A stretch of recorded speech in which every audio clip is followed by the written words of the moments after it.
cases vacating a right of way, assuming that it's portion of their property that was dedicated. You know, if it was given to you fee simple, that is, as ownership, that's something different. It doesn't revert to them, and you own it outright.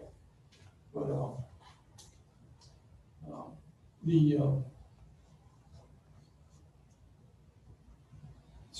the parkway strip of right of way obtained by the adjoining property are subject to the dominant rights of the city for its use of the right of way.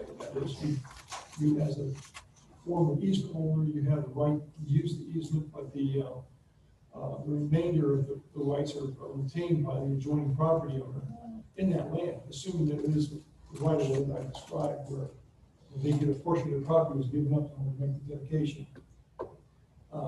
So negligent maintenance of that parkway strip can lead to liability for both the property owners and the government. That's a big issue.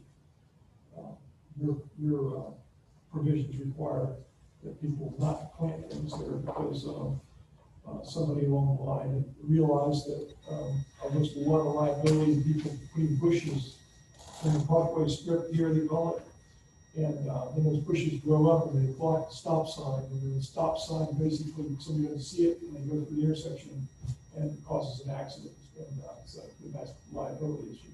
You have the obligation as a city to maintain, make sure that your stop sign or the yield sign or whatever are being seen by the traffic public, even though the obligation to maintain it might be the owner of the property. So I'll just point that out. So this is based on, I did this really quickly because you want to answer really quickly, and so that's my point of view on it. Now, some cities have, there's several cities that I found that have some kind of restrictions. I put one in there for the city of Cape Coral, and then in the Palm Beach. You know, one did it by just general code, the other one did it by land use regulations. So just let us know what you want to do in this regard. Well, I think most people already maintain their right of way, or at least the city's right of way in front of their property. But my question is, if we were to implement this and actually put it in writing, do we have a 6-month time frame for people to be aware of it? You know, it wouldn't be something that kicked in right away, that way they were aware of it. Sure, you can do that. But, you know, I find that 95% of people, I don't know if you guys have noticed if you drive up and down the streets, pretty much maintain it already. And the ones that don't, you know, take care of their property are the ones that don't take care of this either, so. Yeah, I noticed that as well. And the one exception to that is there's a few areas where you might have like a retaining wall or something on the slope. Yep. Typically, they don't go past the wall. That just automatically seems the barrier. And then in some cases where you have a sidewalk, they consider the sidewalk as the end of their yard. And some people don't maintain that as well. Some of those are 2 feet wide, and some are Some are 6 inches. Yeah, right. It's just a sliver of grass. Right. I kind of like doing this. I think it would alleviate, obviously, city staff that we hear time and time again. I mean, I've seen them mowing right of ways, and to get to one that is perfectly done, and then to get to the one that's not, they have to drive over or mow over the one that's already clean. It's like you're just going up and down the sidewalks and stuff, and it's just hit or miss, you know, which one you're going to get. So, you know, I find it kind of interesting that we do get, I guess, some people that do complain about their own right of way not being maintained, but yet maintain their own. But I like this. I think that we need to do something about it as part of the factors of cleaning up our neighborhoods. What happens though in regards to garbage cans? Because I know that we have garbage cans that you're supposed to bring in as well, but they sit out there like little soldiers for an entire week. Yeah, you can establish a rule ordinance as part of your solid waste section that requires that they bring it in when so much time. I don't know how many of you leave it overnight. So Jerry, what if someone has been parking on the right of way and it's just dirt? Are we going to expect that they're not going to be able to park on that right of way anymore, or are they going to have to replace that dirt with grass? Is there going to be some kind of a minimum level of appearance of that? Yeah, I think it's one of these that I looked at, you mentioned the fact that you have to maintain grass there. And the reason for that is erosion problems. You know, it's usually next to the soil, and the soil, and you start losing soil by erosion if you don't maintain the grass on it, so now you can make that requirement. Now, I mean, if you can say you can't park in that area because it is your easement, so long as it's not, contrary to the reason why it was established. Most of those rights of way were established for water, sewer, and so on, and maybe because of pipelines. You can make an argument that's what you need to do, but to maintain that, I'll tell you this, I've seen it before, it's a huge political issue if you tell people they can't park in the street in front, because people will do it, buy their houses, thinking that they can do it, and then there's a lot of issues there, but, like I said, I don't think it's impossible, I have to research to make sure, to verify, but if you wanted to, that would be something that you should do that. So I have a question for Brenda, because historically on the south side, a lot of the houses are smaller. Remember how they were built smaller, and the lots are also much smaller. And I know that we changed the code to be able to continue to build on it. But a lot of people park on the sidewalk because they have no parking, and then more people have 2 or 3 cars versus in the olden days when you only had 1, I guess in the 60s or something.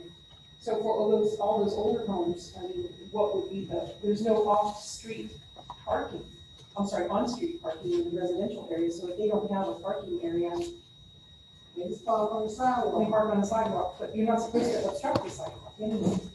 But it does happen, so with this, would this be more task on code enforcement to make sure that? Oh, absolutely. Mm-hmm. Absolutely. Well, yeah, it's obviously a lot easier to find some of the code violations when you drive down the street, somebody's parking the strip. You violate that, but I would bet you're going to get a huge amount of pushback on that. I think so. Well, I guess, do we not, if we don't already have something on the books, how has it functioned for the past, 100+ years? Some people cut in front of their house and some people don't, right? So Right. That's kind of what I'm getting at, there is you go. what's wrong with what we currently have, I guess. Because from what we've been told time and time again, we don't have enough manpower to keep our neighborhoods mowed and maintained. So, they're paying taxes for us to go in there and clean it up, I guess, but are they really? It's just a few people that are the culprits. Would this be a code enforcement issue just for them? The problem is that if we don't do anything about it, then nothing gets done. You're still gonna have, messy, dirty, right-of-ways that don't get maintained at all. That's just, so But you can't fight. we also have a code that says they have to have driveways, right? But you can't on some areas of the south side predominantly because they don't have the space for it. This was addressed 20 years ago. There just isn't enough room for a driveway for many of those properties. I think you can find it. You got 2 cars that you don't fit in the driveway. If you have 1 child that drives, now all of a sudden you've got a car which is in the way and has to be moved before the air to move the car. That's the way it is in my neighborhood, they freak out, they see cars parked on the street. So, you get a letter for that as well, but that's one of those things, like I said, most people anticipate they're gonna go park in that area. Yeah, I just think you're talking about, if you want to actually take it from this level, we're talking about a huge systematic change. Mm-hmm. And it's a way of life for a good portion of the population, so. Yeah, the problem, the call that I've been receiving, I think I referred a couple of them to Mark, is that the owners on Telecom Street, they want to mow in the area in front of their house, in the right of way. But it seems like the neighbors or someone in the neighborhood always park cars in the right of way. In someone else's right of way? Yes. Well, if someone else is in your right of way, obviously you can tell them to move. Yes, but we're talking about elderly people here. They call me. Right. And I call Mark. And, Well, I'm saying, what would be the difference between that and someone parking in front of your garage? I mean, if somebody's on your property, they have to move regardless, right? I think the problem is that the fact that people park there on the day that her lawns are, the lawn man comes, like on a Tuesday. Mhm. Wednesday, Thursday, Friday, they're not there, but they park there on a Tuesday. Isn't that what she said? Mark? Yes. Yeah. I see. So Well, basically, no, this is really two problems we have. The problem with Several. parking, and the major one, parking, and also the maintenance problem. But to me, I've always thought, deal with utility companies, that the easement belongs to the property owner. We just have the rights to use it for utilities or whatever else we need to do. But it still belongs to the property owner. In my opinion, it's their issue to maintain. It's not the city's issue to maintain that property. Because it belongs to them, it doesn't belong to the city. So that's one issue. And parking is a different issue that I guess is more difficult. But I think that we definitely need to make a stand and let people know that this is your property. It's up to you to maintain it. It's not up to the city to maintain it. You own the property, the city doesn't. We just have easement rights, mainly for utilities, a lot of time underground or above ground.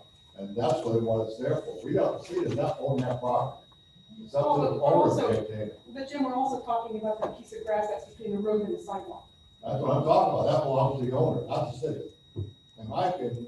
But I mean, not on their, boundary survey, it's not included on their boundary survey as them actually owning that. Right, I mean, you're basically trying to force people to take care of property that Yeah. they effectively What's wrong can't with do that? anything Yes, with. what's wrong with that?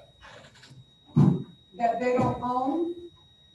Not really, I mean, Yeah. they're never effectively gonna be able to do anything with it. You're never gonna be able to build there.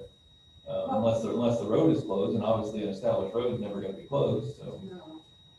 Well, most people, they take care of the area in front of their house anyway. Right. It's just mostly what I've seen is the vacant lots where no one, they'll do their property, but they're not gonna do the area, they're not gonna do that. And the ones that don't take care of the property at all. Right. That's what I've seen, Yeah. I don't think we should force everybody to do something that they're already doing, the majority is already doing anyway. Are you saying that you're not in favor of changing any legislation, you're saying? No, not now. Well, I wanted to address it mainly because it is a visual impact to what people complain about, us not being able to maintain our right of ways. We hear that all the time. It comes before us all the time.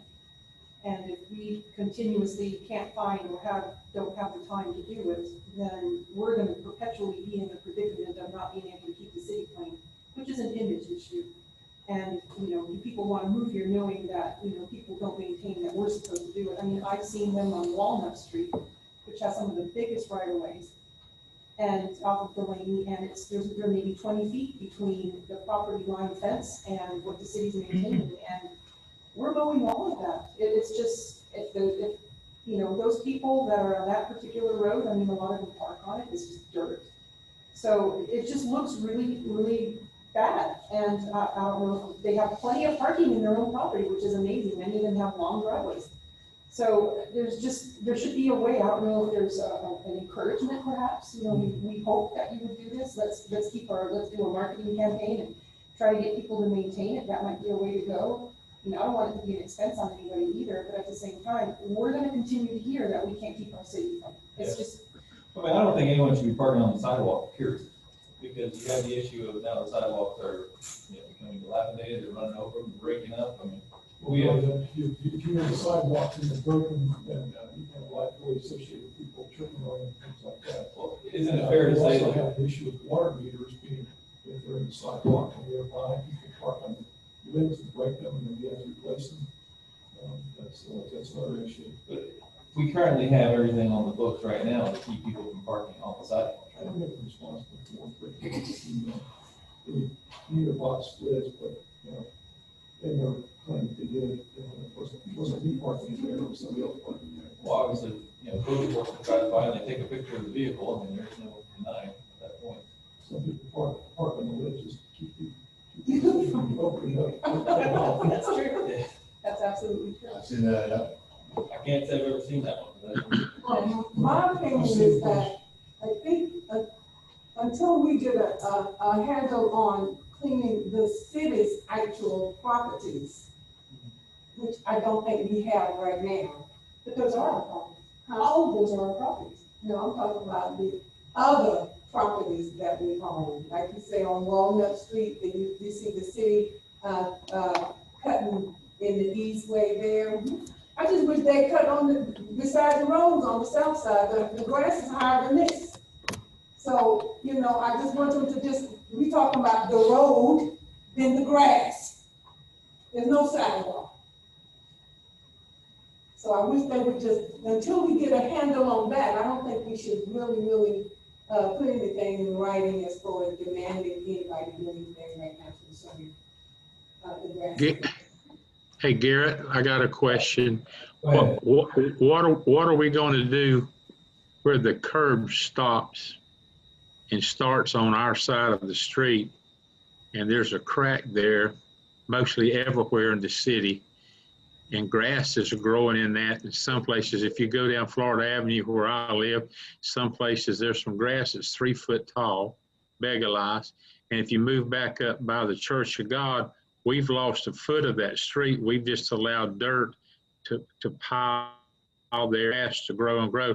And somebody needs to go in there with some shovels and pick that up, because like I say, we've lost at least a foot of that street, and it's all over the city that way. We need to spray that, because that's our responsibility where that crack's at, and we're losing street because of that. Yeah, well, I mean, that sounds like a city maintenance issue, not a legislation issue. Obviously, we need enough staff to be able to take care of that sort of thing.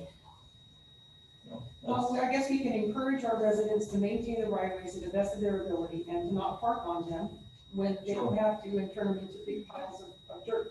Sure. And code enforcement would just have to stay on top of that. I'm just trying to, you know, make it to where everyone has a piece of this stuff of the pie here, and we all need to take responsibility for what we have in front of our property. Yeah. Yeah, that's true. You know, so if we could encourage people, maybe to send them a note in the water bill that says, you know, please keep Avon Park clean, maintain the right of way in front of your house. You know, what's wrong with that? So just some kind of message to them, and, you know, just, I'd like people to see that we are putting an effort into making Avon Park a cleaner city. And we have to start somewhere. So let's start with our residents and our businesses, and if it doesn't work, if we just keep on getting complaints, maybe we address this again down the line. Yeah, I mean, I think that's why it's important to have enough staff to go and take care of our end of it. Right. And then if we do a good job, then typically, if a neighbor has a really nice house and a very well maintained yard, typically the next door neighbor wants to maintain theirs to some degree, just to be able to kind of keep up with the Joneses. Yeah. Unless they have a personal issue with that person and insist on making it as ugly as possible, Yeah, just yeah. to irritate them. Right. But it's a different case. So I guess, Jerry, the answer is that don't pursue this anymore. We'll just keep this on the back burner, right? It's on the burner. Yeah. All right. Item number 6, policies and procedures for considering code enforcement lien reductions. This is me again. I hope you all had a chance to look at it over. It's my proposal to, you know, make this more consistent and fair, you know, take into consideration the types of things that we should consider before we, you know, just basically say, oh yeah, it's okay, don't worry about it, we'll forgive you. I've used the penalty matrix set up basically that similar to what DEP does for their settlements on wastewater and water violation circumstances with some significant changes. Categories are there for you to look at. I made a few changes. I wanted to get from you what, you know, we just did very short shrift on it the other night. To kind of find out from you guys what you thought about it, and how you want to proceed with. It's like to get together with city manager and code enforcement to work out the details. I personally really like this idea because I think we've all talked many times in the past that kept forgiven, and we all said that we need to do something about it. I think it's time we put a line in the sand, and we need to stick to it. And it seems like there's too many people that use this to their advantage and just get away with it, and sometimes they get, you know, 10, 20, 30,000 more, and they want to sell the property, so we try to help out the new owner and forgive it, as well as then we have the people that say they'll let it go for 2 years and they don't have the money to maintain it, then we forgive it, and they still don't maintain it. So I think it's time that we need to put some teeth into this and do something serious about it, so that if we have something to go by, we can't just pick and choose who we're gonna give a reduction to. We need to treat everybody the same. And I like this idea very much. You guys can tweak it any way you want, but I think we need to be able to, if we're gonna turn around and write up somebody for code enforcement and give them a fine, you know, we need to be reasonably stick to our guns and say, this is what you owe, this is what you gotta pay, this is the best we're gonna do. And, hopefully the people will, you know, just like if you get pulled over for speeding, and you get so many speeding tickets at $150 a piece, most people will slow down at least for a day or two. So, I'm all for this. I think it's a great idea. And I agree with Jim, especially number 5 here, when it says that, if the property has existed, if the violation has existed on the property for more than 3 months. I like that, because this would probably hit all of the properties that's on the book now. Yeah, why would you adjust the lien for someone coming in compliance yet? Exactly. I've added a couple of things here, to see if I can pick up exactly what they are.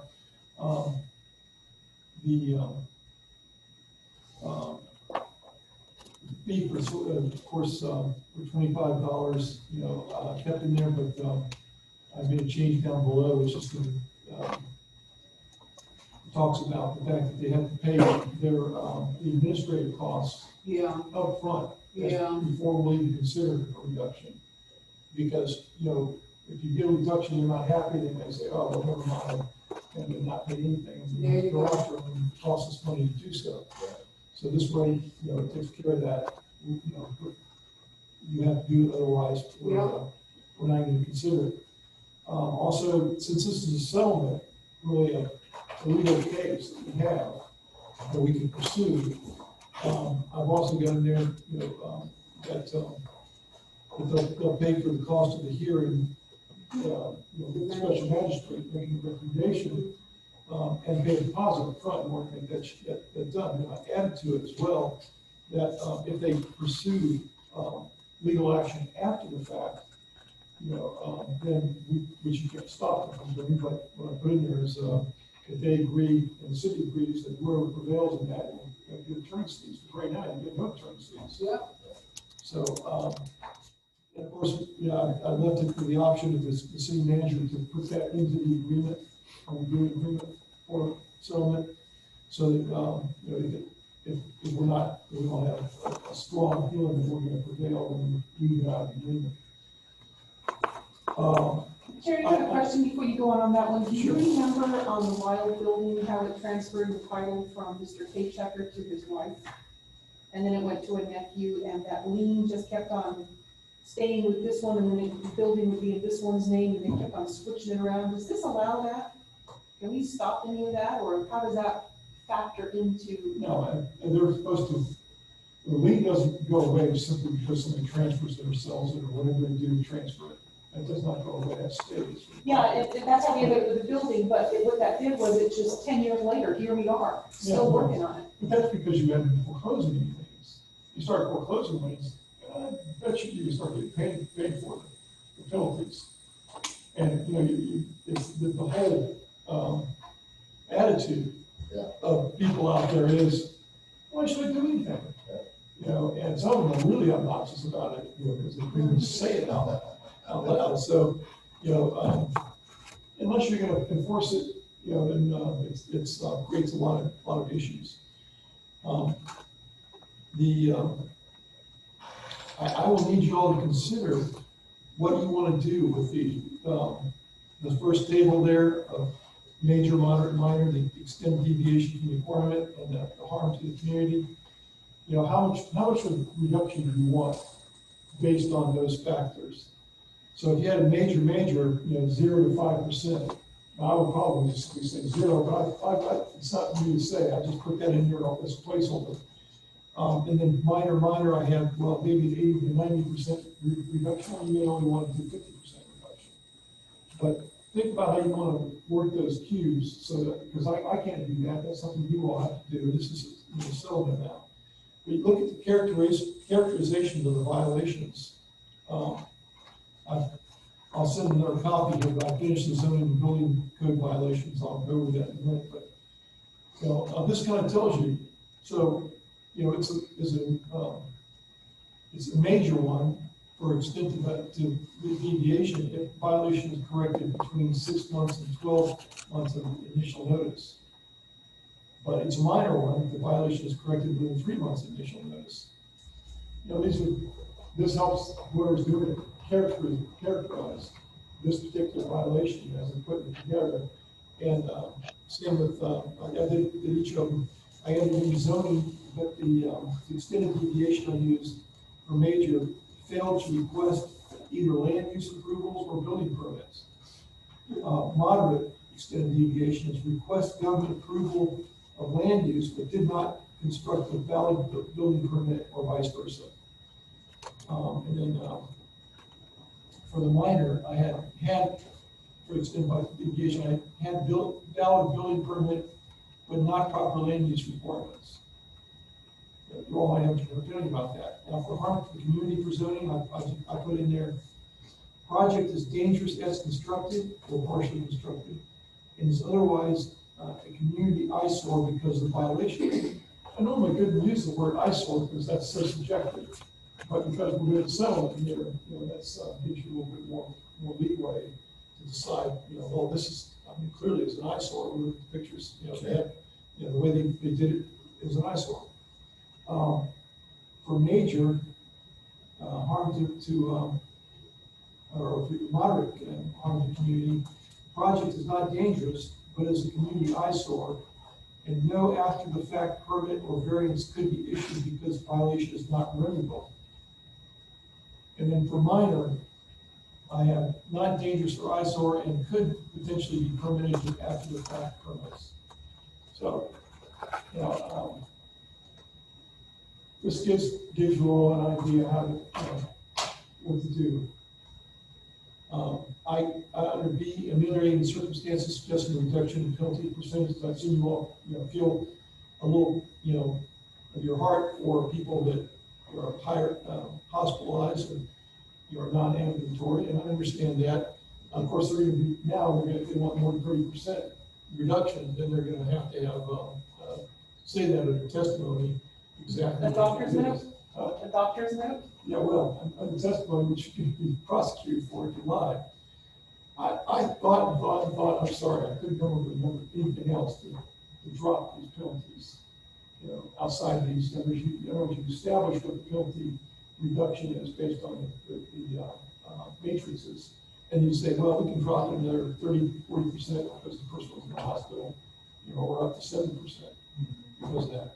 Then we have aggravating circumstances suggesting an increase in the penalty amount. So let's say you come up with a 50% reduction, but then you look down here and say, well, violator has had more than 5 violations in the past 10 years combined on properties owned within the city, or less than 5 violations that have remained in properties owned in the city for a combined term in excess of 18 months, increase it by 10%, then it goes 60%. Or I should say down 40%, increase the fine, so it goes down 40%. Violator has demonstrated a lack of effort to comply with city requirements or has otherwise treated city code enforcement or code enforcement officers with disrespect or disdain. So up 30 to 70%, you can basically eliminate it. They basically said, I don't have to worry about this. And you think that never happened, but I've actually seen that in court. So that's it in a nutshell. I hope you all can give me some feedback on this so that we can tweak this for you and have a policy for you to utilize. And this will rely on having someone that's a building inspector as well, that would be able to validate whether or not the building is permitted or not and all that. So if we did anything, it would have to kick in the new fiscal year, would you not think? Because we would have a building inspector, and I know it's in the budget. Are you going to get a building official? Why can't it? Within the county official? Because it's not his responsibility to tell us whether or not there are other code violations other than building inspection violations under the building code. I've been a little bit reticent about doing that. Yeah, I mean, it's not his responsibility, we can't impose that on him. I understand. But I think the line is gonna be not, they're gonna be obvious that you have a building permit or no building permit. It's like, on switch and off switch. Does it require a building permit?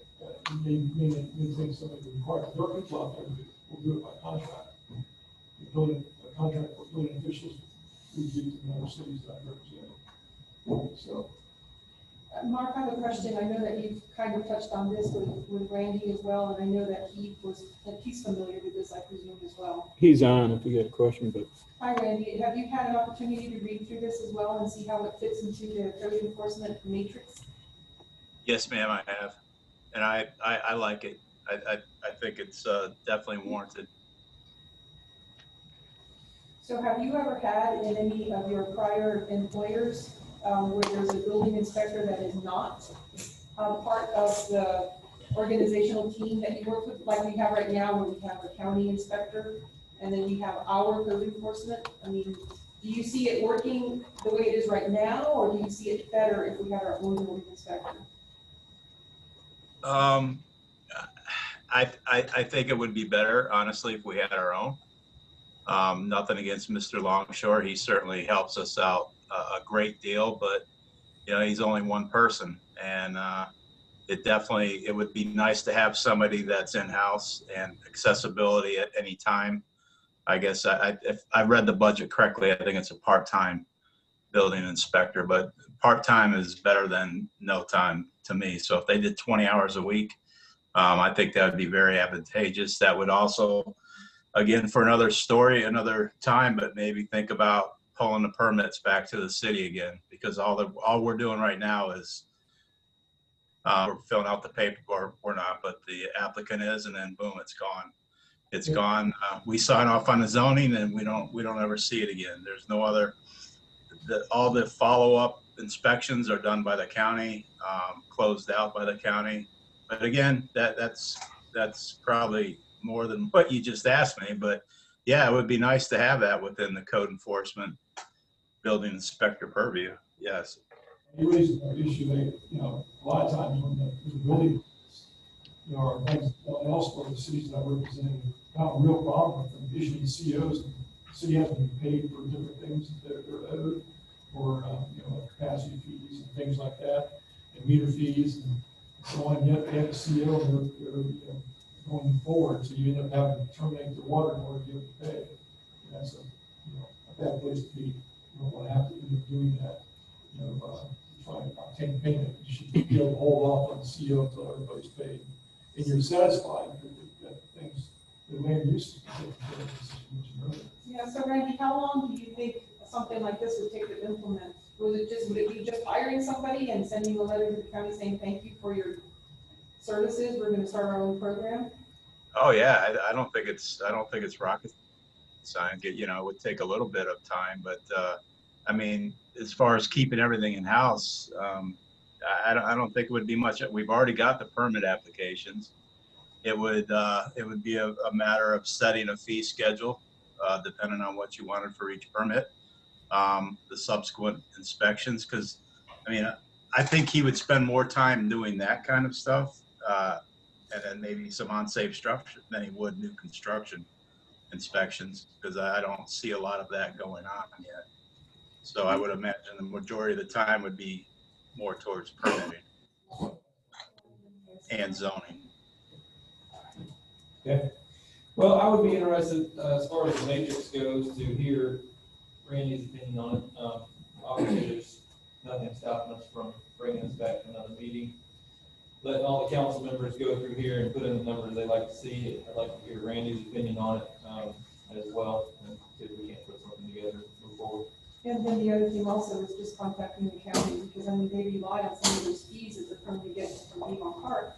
I'm not sure I would go that far until you had somebody ready to go. I know, but they're gonna know this conversation tonight, and they'll want them just automatically, dump us, because apparently they can. So, Yeah, they can. so I mean, I just would hope that whatever communications they know, I mean, this is for the benefit of the residents of the city of Avon Park. We're not doing this for any other reason other than because we need to get a better control and bring it under one roof. and on to that, because like you said, it's out here tonight. I'll call Randy tomorrow and just have a chat with him, and I see no problem. They're gonna do whatever they need to do until we get somebody, if you approve it in the budget and get somebody hired. I don't see a problem with working with Randy. Not Randy here, Randy Bosberg.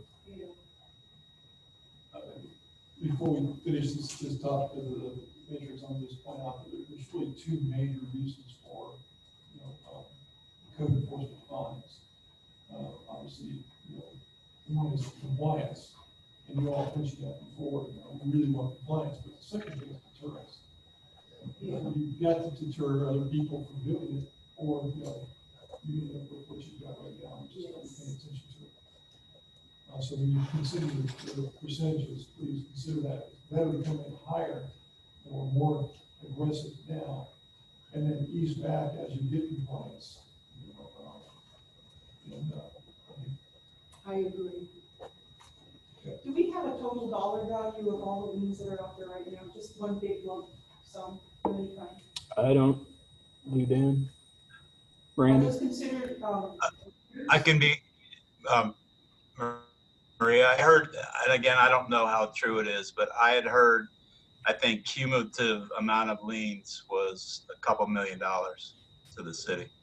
I wouldn't be shocked. I know it's at least that much. Yeah, I want to say closer to 4, but I don't want to embellish. Well, we had one I don't need to alone. laugh, it's just. We had one alone that was over 400,000 Yeah, that brought so up the how last does that time, reflect so. on the budget though? I mean, do you account for that as a loss? What is that? Is it revenue? What is that? If it's collected, it'd be revenue. I'm not sure if they generate an entry for a receivable or not, I guess. But I mean, what's the offset? There's no offset, obviously. Well, the entry would be a receivable, and the offset would be to credit revenue. But we don't put that in our budget right now as No, projected revenue. Not that, Okay. no, we don't put it in our budget. Okay. All right. Anything else on this issue? So what's our task? We have to look at it some more and then send the info to Jerry? Take a look at it, see if you can fill in the blanks and what you'd like to see, any other ideas. That goes for Randy as well. And we'll take it up in our next meeting. Yeah, or, you might want a special meeting at some point about this issue, because it's going to be pretty big in the future, but I'll leave that to you. Yeah, I would agree with that. Some type of a, not necessarily a workshop, but that's the idea, is to invite people in to give their opinion. We agree. Most of you say, I don't like workshops. So. I know, it's not going to actually be a workshop. It'll be a meeting. It'll be a meeting, but the idea is to invite people in to give their opinion. So the last thing also, did you intend on this going into the LBR or having this just be? This is not by resolution, make it law, but, it's changeable as we go forward, because we're going to have to tweak it. I mean, no matter how we do with it, it's going to be tweaked over time. Oh, this is not quite right, this is a little unfair, this is, way too weak. So resolution is just one meeting, it's not 2 meetings. Right. Okay. At some point, you might want to adopt it by ordinance, but I would leave that for quite some time until we get to where we're pretty comfortable with it. Okay. So I think that's all the stuff that I had. You want me to stay for your budget meeting? Hey, Mayor, can I just bring one thing up that's popped in my head on what we're talking about here?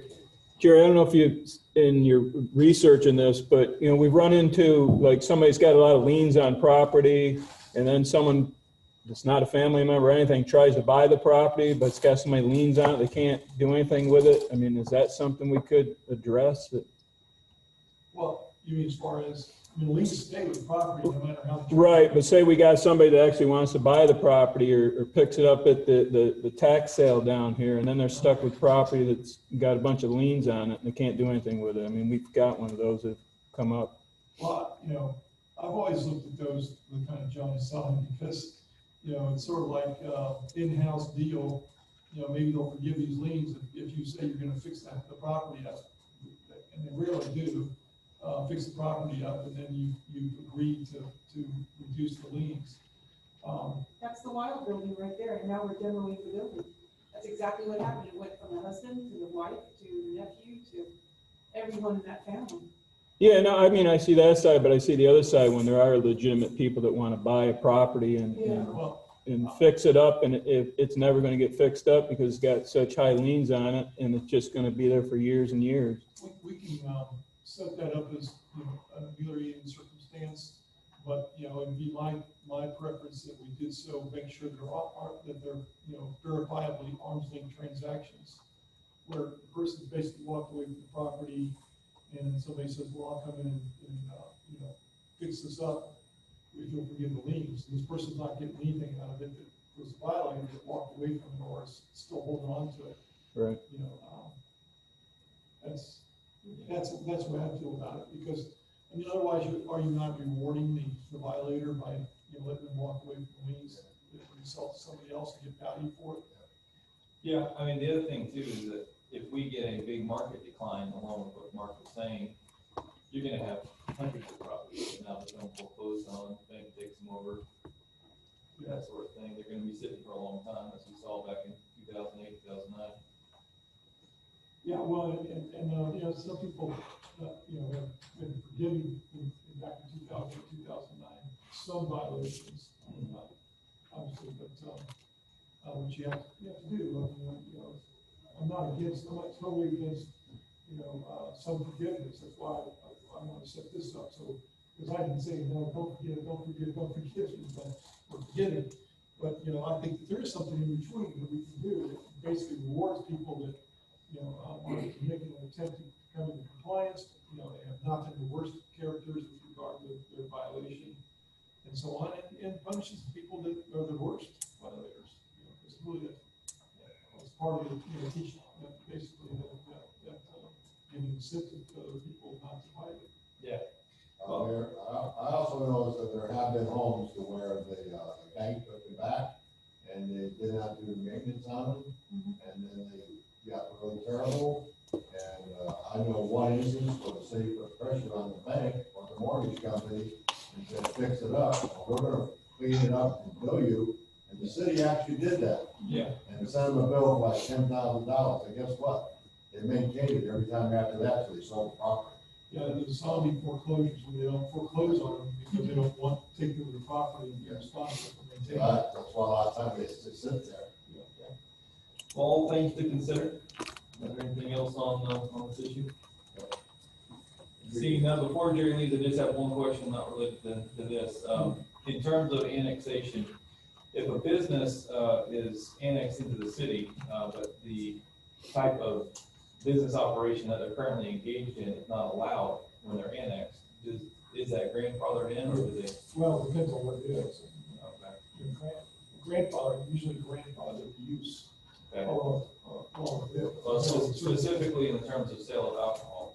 Yeah, that's why I said it depends on what it is. Okay. Is that, the other, of course, is, strip joints. Right. That would go to P and Z though, wouldn't it, in terms of? Yeah, and that'd be something that P and Z would consider before we manage it, and, you either draft something to go with it, so you got annexation, you have land use, comprehensive plan amendment, and you have the zoning change.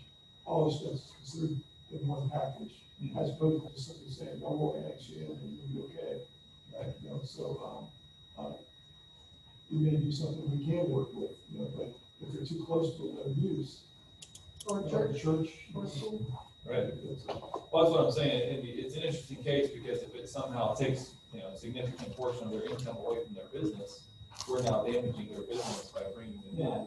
That's something I can look into, because I know what you're talking about, a golf course. No one specifically. And I think that that's up to you, what you want to do. But it's something that, we'll consider, we annex, we're going to allow that to be grandfathered in. I'll have to research it and see how people do that. I'll talk about, Jeff. Okay. Well, it's an interesting issue, and as we continue to grow, no doubt we'll come in contact with that from time to time. Yeah, I mean, it's something everybody has to deal with. I mean, Hardin County might just sit in there, as Dry County. Right. We've been trying to deal with that stuff themselves. All right. Is there anything else for Jerry before he goes? All right.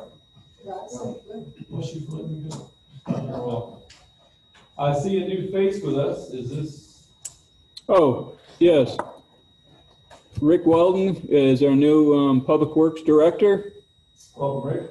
He's met some of you before. That's the mayor just spoke there, but Okay. Rick showed up this morning and spent a couple hours with David getting his paperwork, and then he spent about 2 hours with myself and Dan going over the CIP and budget and that, and he had brought up some good things, things we actually have in the budget, and has maybe some different ideas. And then I got to go to lunch at 1:30 because you guys wouldn't let me go. And I don't know if you guys went to lunch, but then he went and met with Rick afterwards. So I told him that would be one of the things where we were going to start where we left off last week, some of these big items.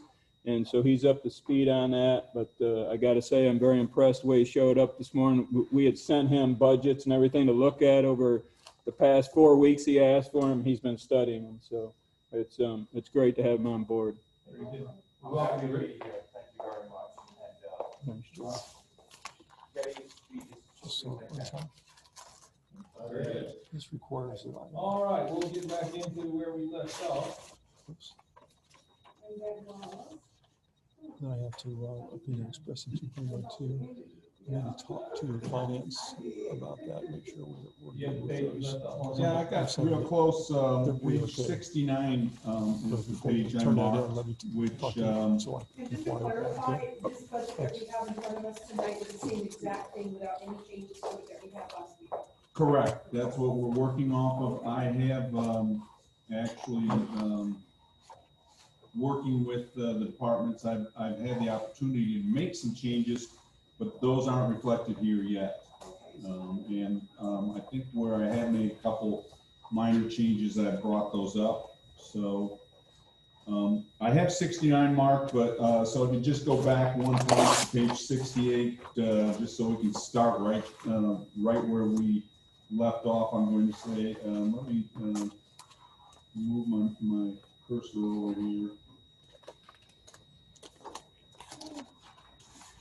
And We have the monitor working tonight. well, there was a kind of a crazy thing that happened last week. I was trying to finagle it somehow, and then David said, well, let me boot you off. And when he booted me off, I couldn't get back on for the rest of the meeting, because I guess that's what happens when you heckle the speaker or something in Zoom meetings. So we have this one line right here that I have a note on, footnote 2, which is the electricity. And it just talks about, we've just basically increased the cost to basically account for the sustained usage over the last several years. I do not have, by the way, capability to access the accounting system, so I can't tell you specifically how money was spent in any account at this time, because I'm just working directly through my laptop. I'm not logged back into, basically my office. So page 69 then, I think we covered some of these things already. Let me just scroll down a little bit here. Item number 3 was increasing $3,000 in the supply item just for torches and bottles. This all came about through our meetings with the department chairs, and Rick was put that out there. Item 4 was an increase in consumable small tools. These would be things that I'm going to just say things, tools that might burn out, that might break, whatever it might be. We've never had, as you can see, we've never had any expense in the last 4 years. Rick just felt that we should have a dedicated line. I will say one thing on this chart that you don't have is this column L right here. I did have the opportunity, I just remembered this. This is one of the updates you'll see once we get, the next iteration of the budget. But I do have the actuals through last Monday. So if you see right next to the budget, that's what we're talking about. So for example, in water meters, we have $350,000, 230 currently budgeted. We spent 201 because we pulled some money out of that budget to during the amendment process, and then we're back up to the 350 again. So you do have a little bit of an idea now of what we've spent at least almost 11 months to date. Then we go down here, and this is really about where we stopped right here, was in the capital outlay section. And so there's some big changes in here. Item 5 was adding $50,000 for a programmable logical control system at the water plant, and that really controls the entire system as it was explained to me, where it monitors water pressure, water flow, the wells, the booster pumps, the chlorination, SCADA system, everything else. I think, Maria, I think you actually questioned Rick about that, that it actually does sync with the system, with the SCADA system, as I understand it. So I have a question on that particular item, and maybe, I'm sorry, I forgot your name. Rick? Rick? Yes. Okay. Several years ago, the city applied for a permit where it only required one licensed water sewer person to be able to monitor everything because we had the SCADA. And that particular language is inserted into our permit. Last administration said that we needed to hire 4 people in that position instead of just one that we had. So I was looking in the budget, and in here there is a trainee, which tells me it's not even licensed. So we didn't even do what we were supposed to do in terms of hiring a licensed individual for that position because we had a trainee. I see that position now being open. So my question is, would you have an opportunity to look at that permit and look at the validation that was used to have that SCADA, and now that it seems as though we're going to be upgrading that system control, that do we really need 4 full-time people to be running the wastewater treatment plant when originally all it required was 1? Sure, I'll go ahead and look into it and see exactly what the requirements are, and then talk to DEP and get a determination on that for you. I know that there's the permit is somewhere. I tried logging online. It's really hard to navigate through the DEP website. You're talking about the DEP Oculus Yes, website? it's Yeah. horrid. Yeah, it is. Anyway, so it took me forever to try to find that, but I finally did after clicking on every single permit that the city had, and finally there it was. But it's clear as a bell, and that was the main reason why the SCADA system was purchased, was so that we didn't need to have all this other staff doing all these other things that just sit at the wastewater treatment plant all day long. And the other thing is, we were told also that it required, I forgot, if it was 4 people all working full-time, then how many hours is that really that needs to be monitored? You know, if one person wasn't going to be enough, what would be your recommendation in terms of the additional individuals? Okay. And this goes right back to the HR part, because I know that you've got the position open, and I don't know if you've advertised for it yet or not, because there was a trainee in there to begin with. So can we wait for that to happen until he looks at it before you decide whether or not you need another person in that department? There is no training advertised for it. Okay, but I mean, that position itself, I think is in here. Wastewater treatment plant, I want to say we have that out already because of the vacancy that existed when he left. Yeah. But it's not for trainee. So Okay. But yes, we can pull that in. I don't think we've got anybody put in for it anyway. Yeah, but I'm just saying, until he looks at the DEP permit to see exactly how many people are required for that, to fill in that chair. Right. Thank you. I was going to look into it then. Lucky you, your first big task, right? So there are several footnotes that relate to item number 6. And you can see that there are several projects that were completed during the year, the North Utility extensions and the South Utility. And then there's a $700,000 line item still in the budget, and that's just basically to maintain the ongoing different extension projects as they come up or as the needs arise. There's an increase for the purchase of fire hydrants, 20 at roughly $2,000 a piece. Talking with Rick already, he thinks that might be a little bit under budget as far as the cost goes, but that's what we have currently in this budget here. And then item 8, on page 73, there's a whole list of items that total $1.28 million. You'll see in my budget already I made a change. Excuse me. Telling me to take something. That's been reduced $45,000. That I made a typo in the road saw, the very last item on page 73. That should be 5,000 and not 50,000. So I went back through and updated that line item budget for, and so that's a $1,235,000 total, which is again reflected in what you're seeing on my screen right now, but which isn't on yours yet. So that's. Which line item was that one, I'm sorry? I mean, what was the total thing? It's on page 8. That road saw, the very last item is $5,000. So it reduces the total by 45,000 to 1,235,000. And then just kind of highlighting some of these, there's 3 replacement trucks near the top there, as well as 3 new trucks for the collection distribution new staff. Rick's had a couple questions about that already.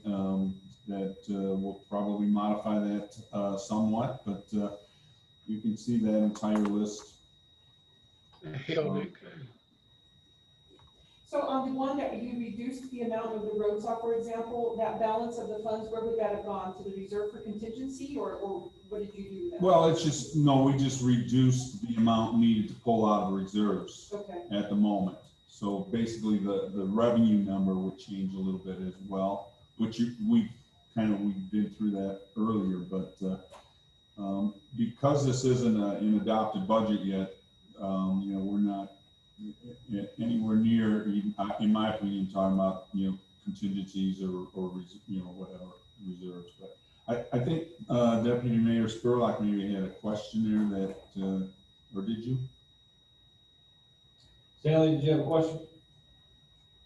No question. I'm just trying to get back online.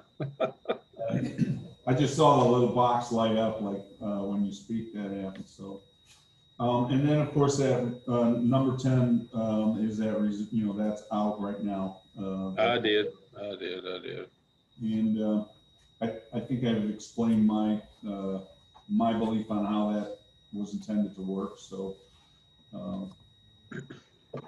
we'll go to the work center next on page 74 and into 75. And there's only one note right there, and that is the effluent pond that was reduced in the prior department. Basically, we're reallocating that money into the general fund as basically a return on investment from the water plant. And that's in addition to the approximately, I think it's $580,000 to $600,000 that's transferred normally per year from water to the general fund. So that shows up. Oh, it is 590. I'm sorry. I have a question. I know it's, I know that we kind of nickel and dime at some point, and we haven't done a lot of that today, but on professional services, the account 533.31, there's a $10,000 proposed total. I don't know what the current is in terms of your new column up there for that amount. Did any of that, because it wasn't anything Oh, I'm sorry. prior years? Let's work right here. There it is. So it's this right there. So no, nothing's been spent over the last. I've got you guys' screen in my way, so there. $500 back in 2015, I think it was.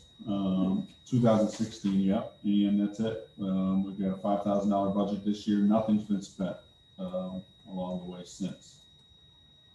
So to some extent, I suppose that that's a contingency of some sort in and of itself.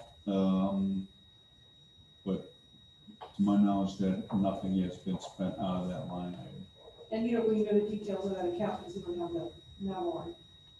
Well, there is no details other than that $500 and the budget amendment from this year. So there's no activity at all other than the budget piece of it. So you can put that $10,000 that will go back into the contingency fund, the reserve fund. It'll just go back in the reserves if it's unspent. Yeah, It's, okay. you know, it's like our rainy day fund or whatever. Gotcha. But then to propose that's at 10, if you haven't spent anything in the last 5 years. That's correct. What would that go down to, 500 or 5,000? Because we don't really know what that's for. Well, right now, because it's incremental budget, a lot of this was just rolled this current year, the 1920 budget was rolled into 2021. And that's basically our starting point. So at this point, we could roll back to 5,000. Before it's the final adoption, it could be rolled back to 1,000. So Garrett, how do you want to do this? Do you want to wait until we're done with the budget to go and make the changes that we've discussed between all of us? I say we go ahead and start doing it now. Because after we get done with everything, we're gonna go back through and Right. start cutting it anyway, so let's just go ahead and start cutting now. Well, I would just suggest probably putting that at 2,500. Yeah, if there's not a specific request of why it's at 10,000, why is it at anything? Right. I don't want to get that. Absolutely.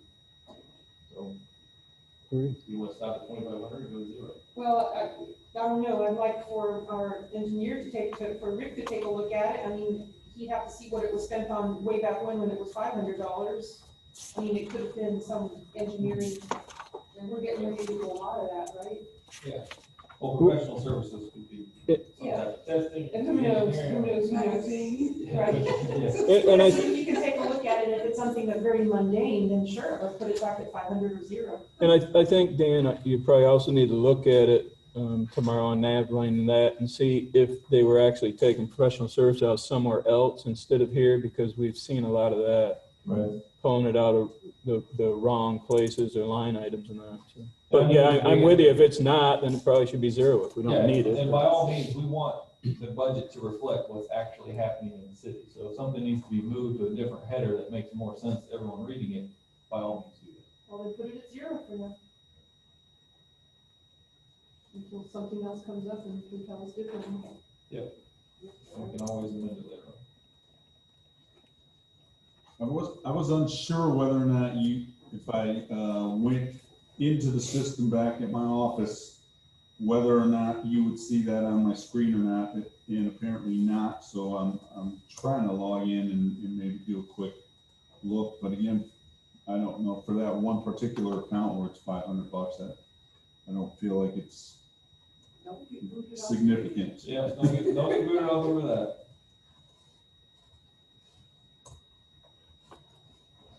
Well, while you're looking that up, Yep.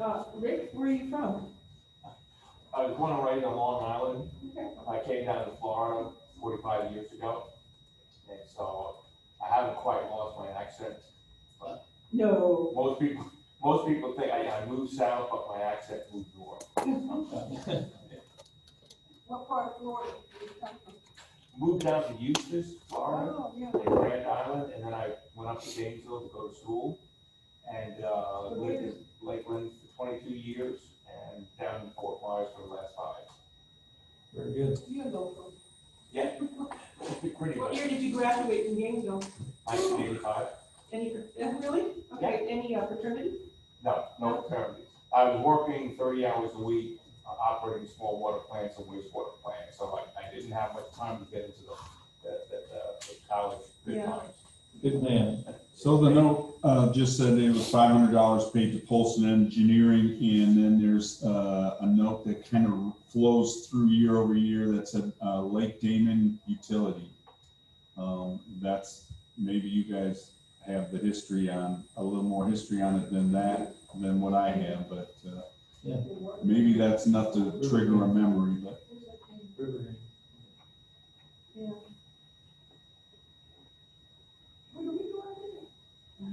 We own the water system. Yeah, I know, but. Well, they could have been doing, well, I was just thinking, you know, what we have in the past used Oh, it's the my service, but a lot of stuff was done in-house back in the day. Mhm. So when it was, I don't know what you're willing to stand and seal, but we did have such an engineer in the past that did a lot of that stuff in-house. Yeah. So maybe that's one of the reasons why it was 0 for so long, you know? But that's something to consider if we're gonna be doing work on our own, that's water installation, sewer lines and that sort of a thing that we've been talking about. I don't know, so you might want to consider that as time moves forward. I think that's part of the plan, yes, ma'am, is that professional engineer in addition to being a licensed operator in water and wastewater, and certainly take as much responsibility as I can on being engineer of record on certain designs and the like. As long as I have responsible charge or I have sufficient information and I can adopt a design from someone else with their permission, or if I have the ability to go ahead and design something with some help, I'm certainly willing to do that. Excellent. I would just keep some money in there just in case you need surveying or something like that. You know, 2,500 a day. I know, that's 2,500, that's all you get. I should have taken auctioneering classes. I could have started, started the bidding process. All right. So, I guess I just had the one comment on this in this department, so I'll let council take, if they want to go through and evaluate some of these other expenditure items. Well, I do know this, is that we're hiring more people. You're gonna have more operating supplies and you're gonna have more of these other maintenance issues because we're having in the budget more vehicles and more people and stuff. So I think that those need to remain pretty much where they are, but I'll defer again to the engineer and see whether or not that's something that he would concur with, Yeah. I guess, we will be able to tweak this at least one more time. Tonight's not the last time. We'll have 2 more times, because we'll have a first reading and second reading. But on the equipment list, Rick, I would just ask you to take a good hard look at the equipment list for the water and sewer system and see if you concur with what is needed. Yes, yes, I've been talking with Rick and Robert and Mark and Dan already today. That's going to be my main focus, is concentrating on the immediate needs and the budget.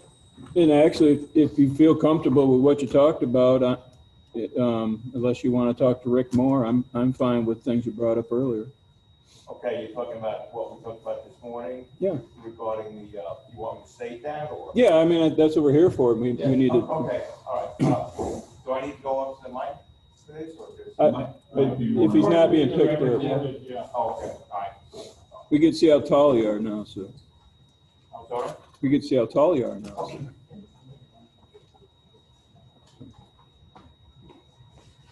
There should be a battery powered microphone in one of those drawers.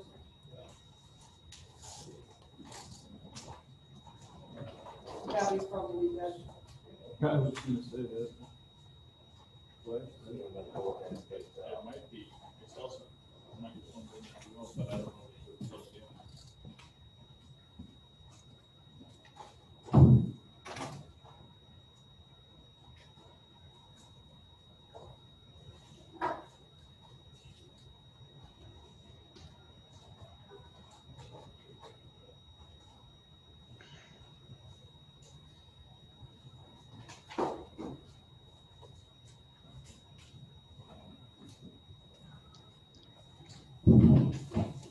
Okay, you hear me? Yeah, it's on it. Okay, all right. Without going into any great detail, what we had discussed was, had a couple of editorial comments regarding the number of pickup trucks that are being used in water and sewer. And one thing that we cleared up was, it appeared that 3 new pickup trucks were being asked for twice.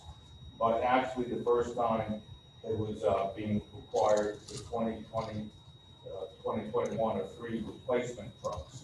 So that's to take care of the trucks that are older and they're not meeting the requirements of people that have 3 new. I would just, on the budget, that's what we're going over on that. They don't have the CIP at all yet. Okay. It's still in a very, very draft. Just on the page, 73. sorry to, That's okay. on 73, what we talked about but actually you talked about some of the new trucks on there too and had some different ideas and saving money. Okay. One of the things I wanted to do is go through the existing inventory of vehicles that we have on water and sewer and see if we can double up working crews to eliminate the need of one or more new trucks. We also have a boom truck for the lift stations, and that's for the Nucor lift station. You need a big truck, you need more capacity to lift those 35 horsepower pumps. Before you go any further, I have a question for you. We talked about this last year in the budget, and they wanted one boom truck for one lift station because that's the size that was needed for the Nucor. So, but we had other equipment to be able to remove lift stations from that aren't as big. Correct. So we're gonna buy one boom truck for one lift station at 185, and it was suggested last year that if we needed that we rent it. And that if we ended up needing it frequently enough, then we go out and buy one, and we set aside some money in there to go ahead and be able to put a down payment on one and make, amortization, what is it? Interest payments and whatnot. But, do you think it's wise to buy one boom truck for one lift station when we already have it for everything else, for the other ones? No, I don't think at this point. I think in the future, when we get more lift stations, the bigger pumps will need it. However, you're right, we discussed the possibility of renting one when we had to pull the pumps out of the Nucor lift station, or of replacing the existing boom truck with the bigger capacity one, so we still just have one boom truck, but now it's capable of lifting the pumps out of all the lift stations. And right now, I'm discussing this with finance and with Mark and with Rick to see exactly how much is needed. I think we could save money there. I don't want to make a commitment saying, yes, we definitely don't need one separate one, but my feeling was, initial analysis, but we probably just need one boom truck. It could lift all the lift stations. That would give us a lot more. It gives us the ability to lift the big pumps out of Nucor, but it can also be used for the other lift stations. So that was thought. It's not finalized yet because I still have to see what the work schedule is. I've asked Rick for details about the work orders that have been issued over the last couple of years. I can get a very good understanding of how much work is needed for that. If that's not the case, and we need that smaller boom truck, then the other possibility is to go ahead and rent when needed. Ordinarily, these new lift stations, you don't have to service them, but maybe once or twice a year. You service the lift station itself, but pulling the pumps out from the station may only have to be done once or twice. Again, I don't want to commit to anything. I got to get some more information. Well, let me ask you, I mean, I don't know if Sebring has one, but we have, loaned out economies of scale, with something like that, so that might be an opportunity as well. Not if you've been able to speak to them with the county. I haven't spoken to Sebring, but I brought that up in our discussions. We are members, or some of us are members of the Florida Rural Water Association and FWPCOA, which is Florida Water and Pollution Control Operating Association. And there's a lot of networking of utilities and that, mostly for emergency situations, but you can also work with members in the kind of that you're talking about. So you may be able to rent it for minimal amounts, or maybe just loan out, swapping some equipment to do various work. That's something we're looking at too. Very good. Okay. We had talked about a video truck, replacing camera truck for collection distribution needed for camcording, sewer, and gravity systems. That is a very, very good thing to do. You can find out exactly where problems are in your collection system by sending a video camera down through. You can see where the cracks are, you can see where leaks are, you can see where roots are intruding. However, you generally only have to do that when you have a problem, and if you want to do a system-wide analysis on mitigate some costs, talking to an engineering firm to work out a plan for us, and then get an estimated cost and do it one time to get a good idea of where the problems are. My experience tells me that for our size system, exactly, which I don't have a very good number yet, but I do think that for that money, we could probably do it maybe for half that $40,000, including engineering fees. Wow. But again, I don't know for sure because I don't know the extent of the problem. We may have cracked manholes, and we have to go ahead and do. We may not be able to save money, but we could use that money to coat some manholes and do some other value-added improvements to the system. So I'm afraid that may be the case too. yeah. see. I was gonna ask you, I thought we had that buggy that has a, what do you call it, a radar on it, don't we? Doesn't the city already have, it says right here, new ground penetrating radar? But we have a buggy that has that equipment on it, it has 3 wheels, it looks like a baby carriage, you just like move it around. It was stored upstairs for a while. Rick can tell you that. I don't know. I haven't seen That's it. but- young Rick maybe, that might be a question for him, but unless Well, yeah, unless you've talked to him about it. well, yeah, and I want to know what we have now. I haven't seen the equipment over there. Well, on the camera, we have the camera trailer Right. that's over 20 years old that they can't even find parts for anymore. They don't even make them anymore on that. Yeah, I mean, that's very good technology and it's used widely, the ground penetrating radar. I don't know what kind of locating equipment we have right now, and that's what I want to hear. I want to take a look and Well, I'm pretty sure that's what we have. see. I Okay, mean, I remember it just being, it's so expensive that it was stored upstairs, it wasn't stored at the public works building. And whenever it was needed, they'd come and get it and go down the elevator with the baby. now here's the deal on that. The more we grow, the more locates we have to do, and in particular in congested areas where you have multiple utilities in the area. So the question becomes, do we want to rent out equipment, or do we want to contract with a company that specializes in locating? And I know several good companies down in the Fort Myers and Cape Coral area.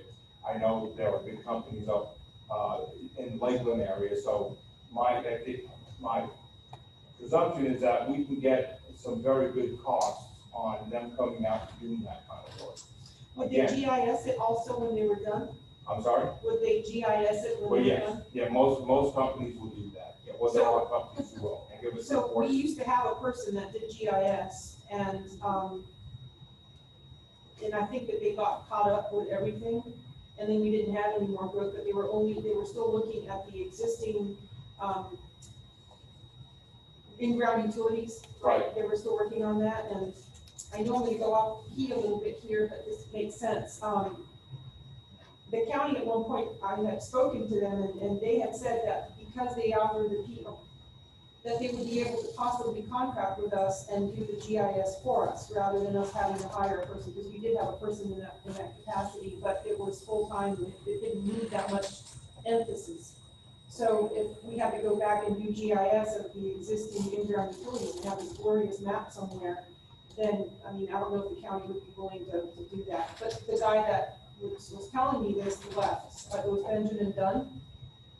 And he's the one that said, you guys might want to look into this. And they work closely with Central Florida Regional Planning, and so it all kind of tied together because GIS would do the overlay with their maps and all of that. But it's just a consideration that if we're going to have all this equipment, we need to lay it out somewhere on some mapping system. So Yeah, And Rick, that's something you can get with Gator on, who was on your interview and graduated from the same place you did, because I know the last. Placid or Seaver were in the middle of doing a GIS contract with the county. I don't know if that ever came true or not. I have a question for you also, Rick, on the contracting, locating companies. I know sometimes there's some errors, sometimes they're very costly, so they dig someplace where they told them it was safe and serious damage, so when we did contract, they normally are responsible for the damage, is that correct? well, this is what happens when you locate the existing utilities are responsible for coming out and locating their lines and their cables. Usually they just do 2 dimensions, and very few will go ahead and dig down and find out where it is.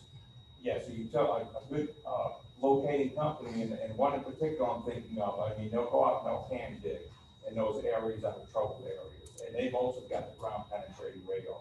So it may vary for any particular circumstance, but usually, yes, once they sign off on something and they give you a report showing the locations, they will state it's good accuracy to within 1 foot, one way, one side or another, similar to what they say. So if you got an impossibly congested area where you've got water lines, you've got sewer lines, you've got storm water, and you've got TV, and you've got yeah, irrigation and heaven help us if it's, fiber optics, Right. then you really have to do something more than just hand dig and ground penetrating radar, in which case you'll be using a hydrojet or something. But yes, generally, they're gonna be responsible within bounds. All right, I've seen it quite a few times where they've marked and then somebody's gone out and dug and cut into a major telephone communication lines. Where you Yeah. take, telephone company maybe all week to get back and splice and repair that. Yes. And that can be very costly as well in putting people on service. So I'm thinking maybe the contract and responsibility may be a better way for us to go instead of not only having the equipment, but also having a person out there. And I think that may be a good way for the city to alleviate any responsibility as well as damage and losses. So Okay. that's a good location to look at. I can include that in the analysis. Yeah. Anything else on the equipment, Rick? I believe that's it. Rick, The other one we talked about, the road saw. Rick, how about the, if they approve 3 new positions to start putting more water lines in, that because for 2 years more, that's all they're gonna be doing, they probably don't each need a truck. Yeah, if you look at purchase 3 new trucks, $65,000 a piece. Yeah, that's correct. And that's, I'm still not completely certain about that, exactly what we have out there. I spoke with Rick about a number of things. And my idea is that you don't need 1 truck for each technician. If all those technicians are gonna be doing water line, wastewater line, you probably just need 1. One 4-door truck. Yeah, a 4-door, exactly, extended cab so the crew goes out there, because you're not gonna send 1 person out to do a repair. You're always gonna have to have at least 2, and if it includes a manhole, you have to have 3, because you have to find space. You have to watch out for safety. So are we making changes to the budget as he speaks, or are you gonna go look at these things and come back, because we have, like you said, 2 more budget meetings, right? So what's the time frame at this point? Has it been approved for the fire assessment, right, September? Yeah, I mean, we need to go ahead and basically get rolling on the fire Yeah. assessment and the millage. So do you have a bed over there at Public Works, or you can? Right, actually, right now, I'm staying at the Holiday Inn Express until I come over here. So it's not that far for me back and forth to Cape Coral, but it's enough that I don't want to do it for a long time. So Right. my plan is that whenever we have a meeting here, I'm staying overnight. And the rest of the time I can commute. Again, getting 4 to 6 hours of sleep a night I can do for sometimes. Today is your first day, right? Yes, ma'am. Give us some time to look at the stuff, y'all. Y'all trying to run the man away. No, that won't happen. Okay. That's fine. Well, you got here in the right time, I think, working on budget, I mean, you got here at the right time. Well, and Otherwise, you would have been here later on and just have to just move things around like a checkerboard game. And because these are big items, I mean, a lot of money here, and Rick Rick Reed did a good job putting it together, but, you've got him looking at it, differently. Is it cheaper to, as he says, do you want people, I used to deal with this, the sheriff's office, because look at all this equipment you got laying on, no one using. That's what he brought up today. Everybody rides by and see that brand new truck's been sitting there, never moves, we never use it. And Doing the same thing. we have to deal with that perception too, but it's the whole thing, as we talked about. We don't know all what you're going to give us here, but if we can cut back on things we really don't need right now, then, I mean, it's what we're all here for. Especially now with the times being so hard, we got to be responsible with everything. And again, I don't want to make a firm commitment because I'm still learning the work order situation over there at water and sewer, but those are my initial thoughts when I started studying. Okay. Well, at our next meeting, we were planning on having the first hearing, are we not? First meeting in the next month? September 14th. Yes. Right. So if you could hopefully get all those figures in the Dan before our next meeting, that would be ideal. I will now. Now, what is the lead time to the meeting that I need to have that in? I guess I'll talk with. 48 hours. Well, From now or you want to have that, Rick, to the upstairs by the 7th. by the Monday 7th? the 7th. Okay, so that's, This is holiday. Well, doesn't matter. A week. Not the 8th. A week.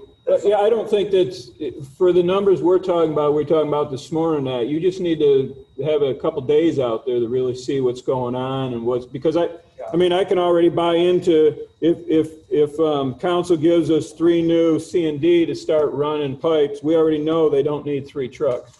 They need the 4-door one. They arrive there, they get in it, they tow whatever they need. And as Rick Reed said, they might need a different vehicle to pull something else up there, but they certainly don't need 3. So in itself, that's a savings. And again, with the boom truck, I mean, Right. my first, reaction was we just get a bigger one to replace the one that we have. But I want to make absolutely sure Right. that I know. Right. The, So it won't take long to get that. Yep. Okay. I'll be spending a lot of time out there this week. Well, that's where your office is. Right? Exactly. Yeah. Mark, have you gone over the different level of grants that have been applied for the hardening and all of those other ones for the wastewater treatment facility expansion of the sewer facility and all that? I've gone over and I've signed off on them, to apply. So I have a question in regards to that. I mean, I don't know which one comes first, because I see here we have a hydraulic excavator at 125. And then there's other equipment in here, but we don't know if we're gonna get the grant or not. So my question was, if we don't know we're gonna get the grant or not, but we still are planning on doing water and sewer projects, then could we put that out to RFP now? That way we know that we have an engineer on board, because if we had talked about it, we didn't get the grant, it would come out of reserves, right? So an engineer is gonna cost, what, 150,000 probably for something like this? So if we went ahead and procured the engineer and had the engineering already completed, or at least get an estimate of what it would be to get an engineer to do that sort of work, then we could budget for that specifically. And then once you start mobilizing to get all the equipment and the work done, then we figure out how much. What I guess I'm saying is, it seems like we're funding a bunch of money out for something that we don't know whether we're gonna get, but we don't need to wait to do the at least estimate of an engineer to do what we're looking for. And I think that if we're talking about expansion, because that's what all this equipment is about, a lot of it, and the 3 trucks and the staff and all of that, we're getting ready to spend a lot of money and we don't have a plan. We're just gonna sit around because we won't have any engineering in place. Yes, you're talking about, What projects? this is in here for running water, right? Yeah. Is what we're talking about, which is what she's saying. And yes, as Rick Reed told me, you need an engineer to engineer it, because you just can't say we're gonna run a 2-inch one there and a 4-inch one there, and we're gonna put an elbow in here. And I know he talked about, and I don't know section by section, I mean, you're the pro on that, how long it would take. Let's say we went into Avon Park Lakes and we went over on across from the airport, we started there. How much would the engineer for that? Because Rick Reed, he talked about using Polston for that, because it would have to be No, we're engineering. talking about the $700,000 that's budgeted to do water line extension. 850, the latest number was 850. Okay, and that's gonna be numerous types of extensions all around the city. We don't have an idea what they're gonna be.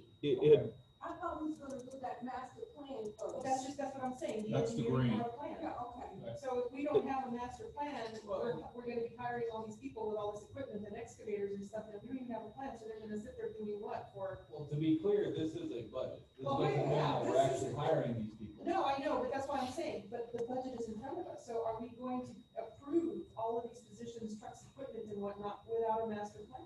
Well, I would say that it's up to the city manager to actually implement the budget the most effective way. So obviously, if I'm the city manager sitting there, I'm gonna say, well, I'm not gonna hire these people until I'm ready to use them. That's, But they're still in the budget. If they don't, need them, then then they just don't get hired.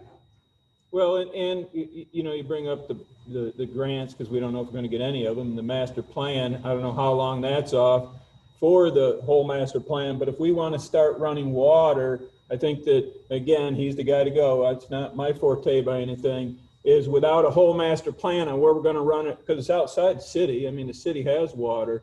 Would it just be getting the engineers and deciding where to run it? We know, like Avon Park Lakes, a bunch of people wanted up there, and the county commissioner hit me up on somebody a couple weeks ago on the south end, and get hit up every day Typically, from what you do is you have a master plan to show your growth and your estimated cost for the next, And the impact to the 3, 5, utility. 10, 20 years. Yeah.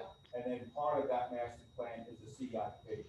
Now, to give you an idea of engineering services, to design and permit, you could be anywhere from 10 to 15% of construction costs.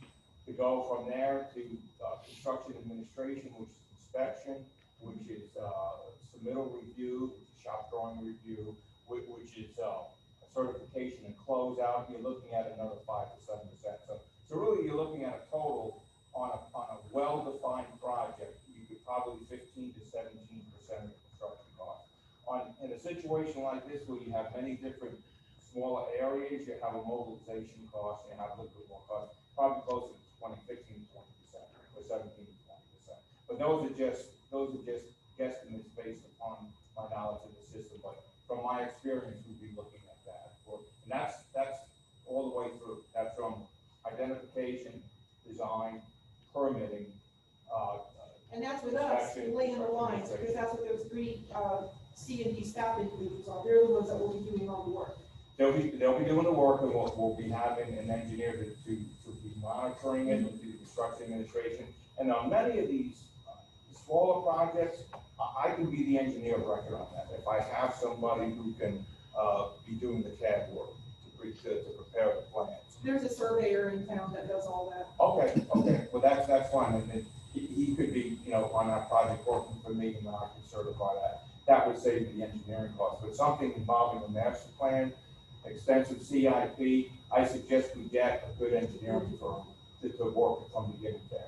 So I go back to my original question. If we went ahead and got the engineering firm at least to give us a cost estimate of what the project would take, how long it would take, then we would have a better number of budget. I know this is a roundabout number given to us by Rick. Last year it was 600,000. This year it's 850. So where did 250 pop out from? It just seems like it's a large moving number, and we have a 2% mill that we're looking at increasing. And if we don't need to be doing that, and we have a better grasp of the costs, then we may not need all this money in this budget for that particular expansion. So let me ask you a question. So what you're asking him, if he could have that for us by the next meeting? Well, it takes, I don't know. At least the cost. Yeah. Of the engineer. Yeah, but I don't know if you have to go to bid for that. I'm not familiar with the library of engineers that we have right now. Can you just maybe pick one out, or do you have to go to bid for that? If you get the grant, would it be retroactive? I'm not sure, but nonetheless, I have the funny feeling we're gonna be digging into our reserves. I absolutely agree with you that if it's possible for us to go ahead and get a cost estimate, by all means we should. Yeah. I don't think that it's gonna happen in the next month, more than likely. No. But then also, the other part of it that you brought up is for the millage. The millage goes into the general fund. This has nothing to do with the general fund. No, but there's a lot of expenses in here that come from the general fund. Not all utility is utility money, is it? The vast majority of it is not. This is primarily utility money here. Okay, but then the utility also pays for other areas where the general fund is being supplemented by this right here. So that it can In other continue to words, supplement other areas. Correct. Right, so if this could supplement other areas that the general fund is now paying for, where it be positions or portions of positions, et cetera, then it could bleed over into there, and then you don't have to use that general fund money or raise the taxes for more. I'm just kind of looking, maybe I'm bouncing around too much, but I'd like to see some kind of plan that we know that we have. We've been talking about it for nearly 6 months. Well, just a couple things. The 850 you're talking about, that's a grant you're speculating. Yeah. Page 69 has item number 6, which I have highlighted on the screen there if you need. It has a flat $700,000 just budgeted for water line extensions. That's what Rick was talking about when he said 700,000. That's just put in the budget every year. You can see we haven't spent nearly that much, but and that's part of the reason I'm going to assume that the reserves are increasing. So that's part of the 700,000 where some of that money could come from. And then page 75, the work center budget, the very last line there, we're budgeting almost $1.2 million to be going back to the general fund out of the water fund this year. So that's a lot of supplementing by the general fund into the water fund to get that money back. So and the auditors refer to that as return on investment. So.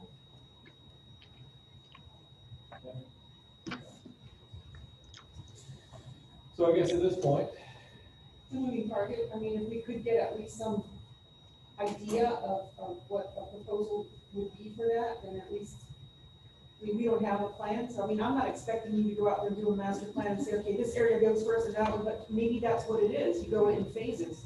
If it's in a phased system manner, then you may not even need all that money for that. let me ask you this, are you basically getting at the fact that if for some reason we didn't get the grant, it's your idea to go ahead and pay for our own master plan? Right. That's what she's doing. And that's pretty much my same comment, is that there is already money in the budget if the grant doesn't come through. Right. And I don't know that the grant would be retroactive, I don't know what the rules are, that if you start it, you know, do you get reimbursed for future stuff, or do you have to go through the bid process and not use your library? I mean, that's something that's in the grant application itself, you would know, Timeline wise with the grant, we're gonna know within the next 6 months. yeah. Well, Probably a lot less than that. Yes, yes. I just didn't want to go out and start hiring a bunch of people, buying a bunch of equipment with anticipation that we were gonna get a grant. I don't think Mark is gonna do that. No, I'm just saying, but. Not anything you don't want me to do. Rick, how long, because I talked to, I think it was Kinley Horn, that those master plans take quite a while, right? It depends. On a larger system, it could take you 8 to 12 months from the time they get a signed contract. On a smaller system, albeit it's one that's complicated because we have many moving parts in different areas, we probably could have one done in 4 to 6 months. But I'd like to talk to Kinley Horn about that. Yeah, because I think they told me that it was, I don't know if they used 12 months, but it wasn't far from that. Cause, Yeah. Again, it depends how much manpower. Because if we're waiting on that, then this would be in the budget for next year if we're not going to run any water this year. And if I can keep telling people, no, we can't run the 2-inch line for their water, that we are waiting for a master plan, which I've been saying is needed, but I'm not the engineer. That's not, but if it's out that long, and you get with Kinley Horn, and I know they said it took quite a while to do those things, then really this is what these three would be hired for. That would be their job. They wouldn't be fixing anything. They would be putting new pipes in. I'm meeting with Kinley Horn and Rick on Thursday. Okay. So is it automatically assumed? Mark, who are you talking to about telling you that we need this and telling Rick we need that? Who's telling us that? Mark, who's talking? I think he said Kimberly Horn, is that? No, Stanley, could you repeat your question, please? I'm sorry, I can't understand you. Only person I can understand is Mark. Okay. Stanley, I don't know if I completely who's saying it. We're talking about the master plan, one of the 3 master plans that we're hoping to get a grant for. And I was asking Rick, our new public works director, how long it takes to do it, because I was pretty sure when I talked to the engineer at Kinley Horn, they told me it could be several months. And I don't know if it was 10 or 12, but it was going to be, master plans don't happen overnight. So we're talking to Kimberly Horn again, right? Yes. So the assumption is Okay. that Kinley Horn would be doing the work. Okay. So Kinley Horn was hired by us to do the scope of work for, to be able to put in for the grant, just like Carl Cool was used on someone because they need a scope of work. Well, the thing I haven't heard discussed, Correct. the thing I haven't heard discussed tonight with a sense of urgency like it was last year from Rick is a water meters. I mean, we had 900 water meters that wouldn't work. And certainly, where are we with that program? Are we jumping from that to a pipeline that we don't have a master plan from and whatnot? Where are we with it? Can I answer that question? Stanley, I think what Mark was saying was that, they won't hire anybody new, they're still gonna do the meters as they currently are, but until the master plan is done, then they would start hiring more people to do the master plan installation of water and sewer lines. So they have to wait and see until the master plan is done before another person is hired or another truck is bought, right? Correct. Okay, anything else, Stanley? Stanley, Okay, moving on. So at this point, we want to try to find out how much that would be for a master plan.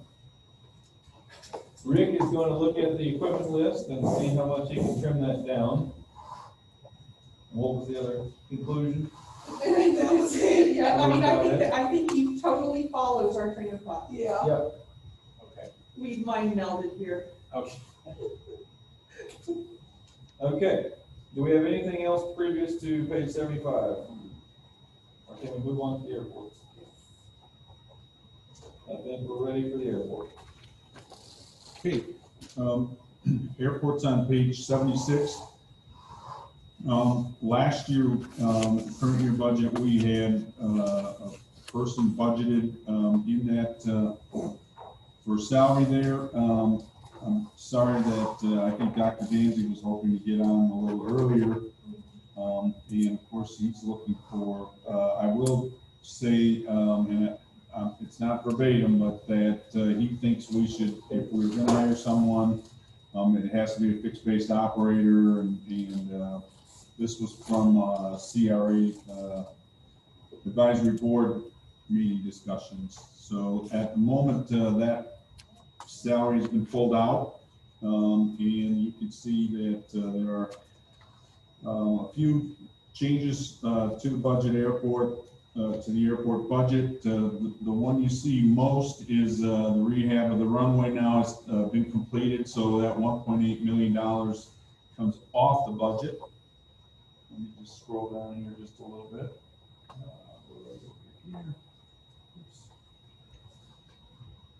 And then there's also the, what's number 3 here?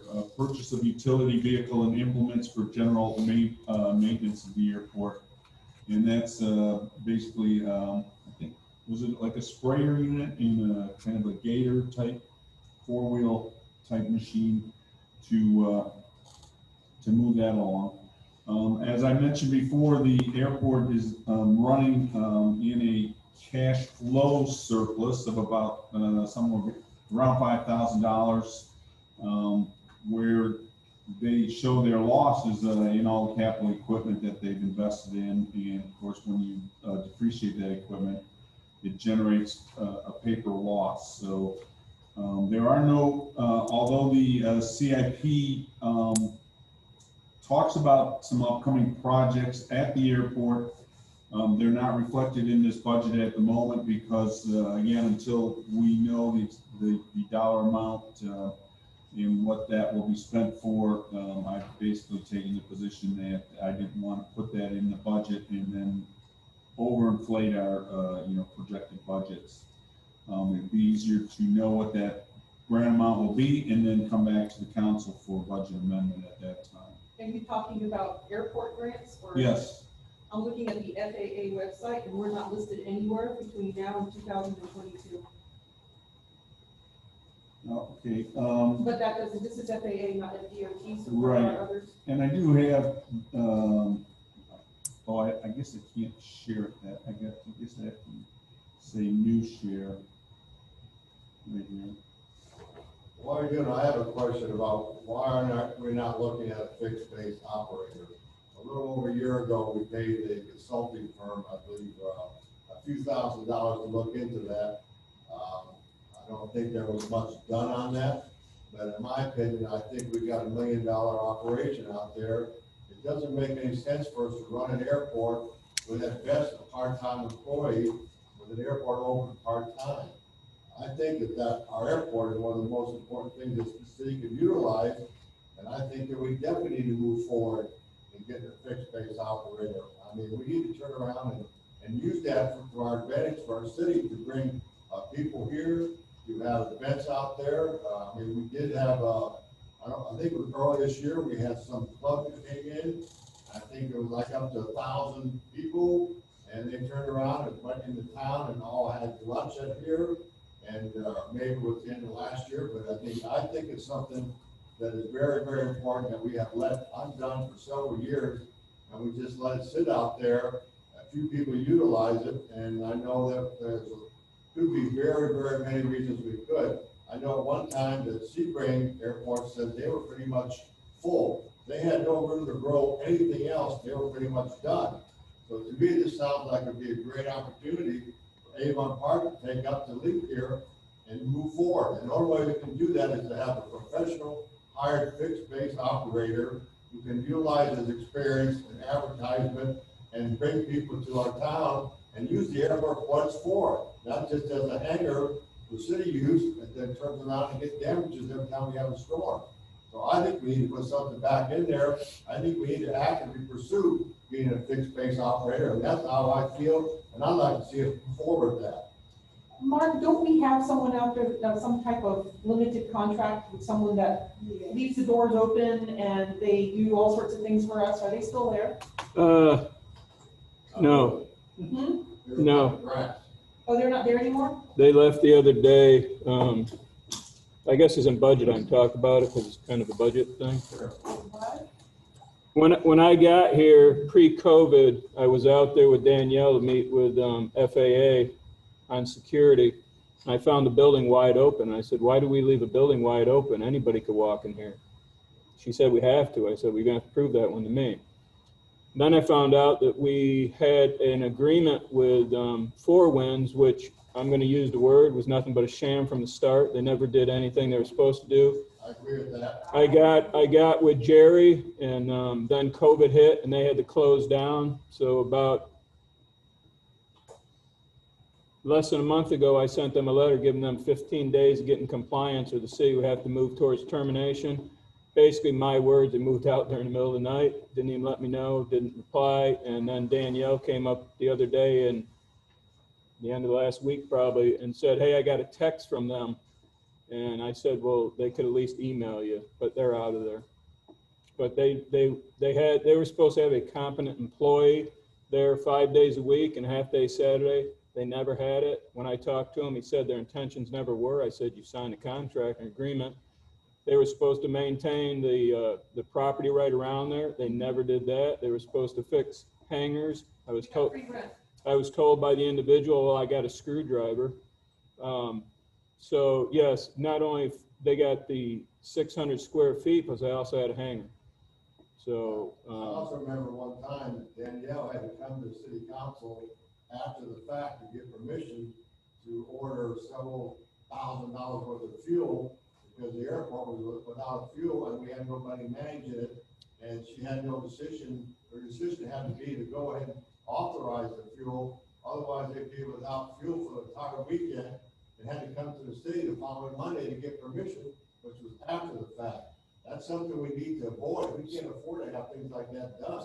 We need somebody to manage that airport, manage the property, and advertise the city of Avon Park. That's a good step moving forward.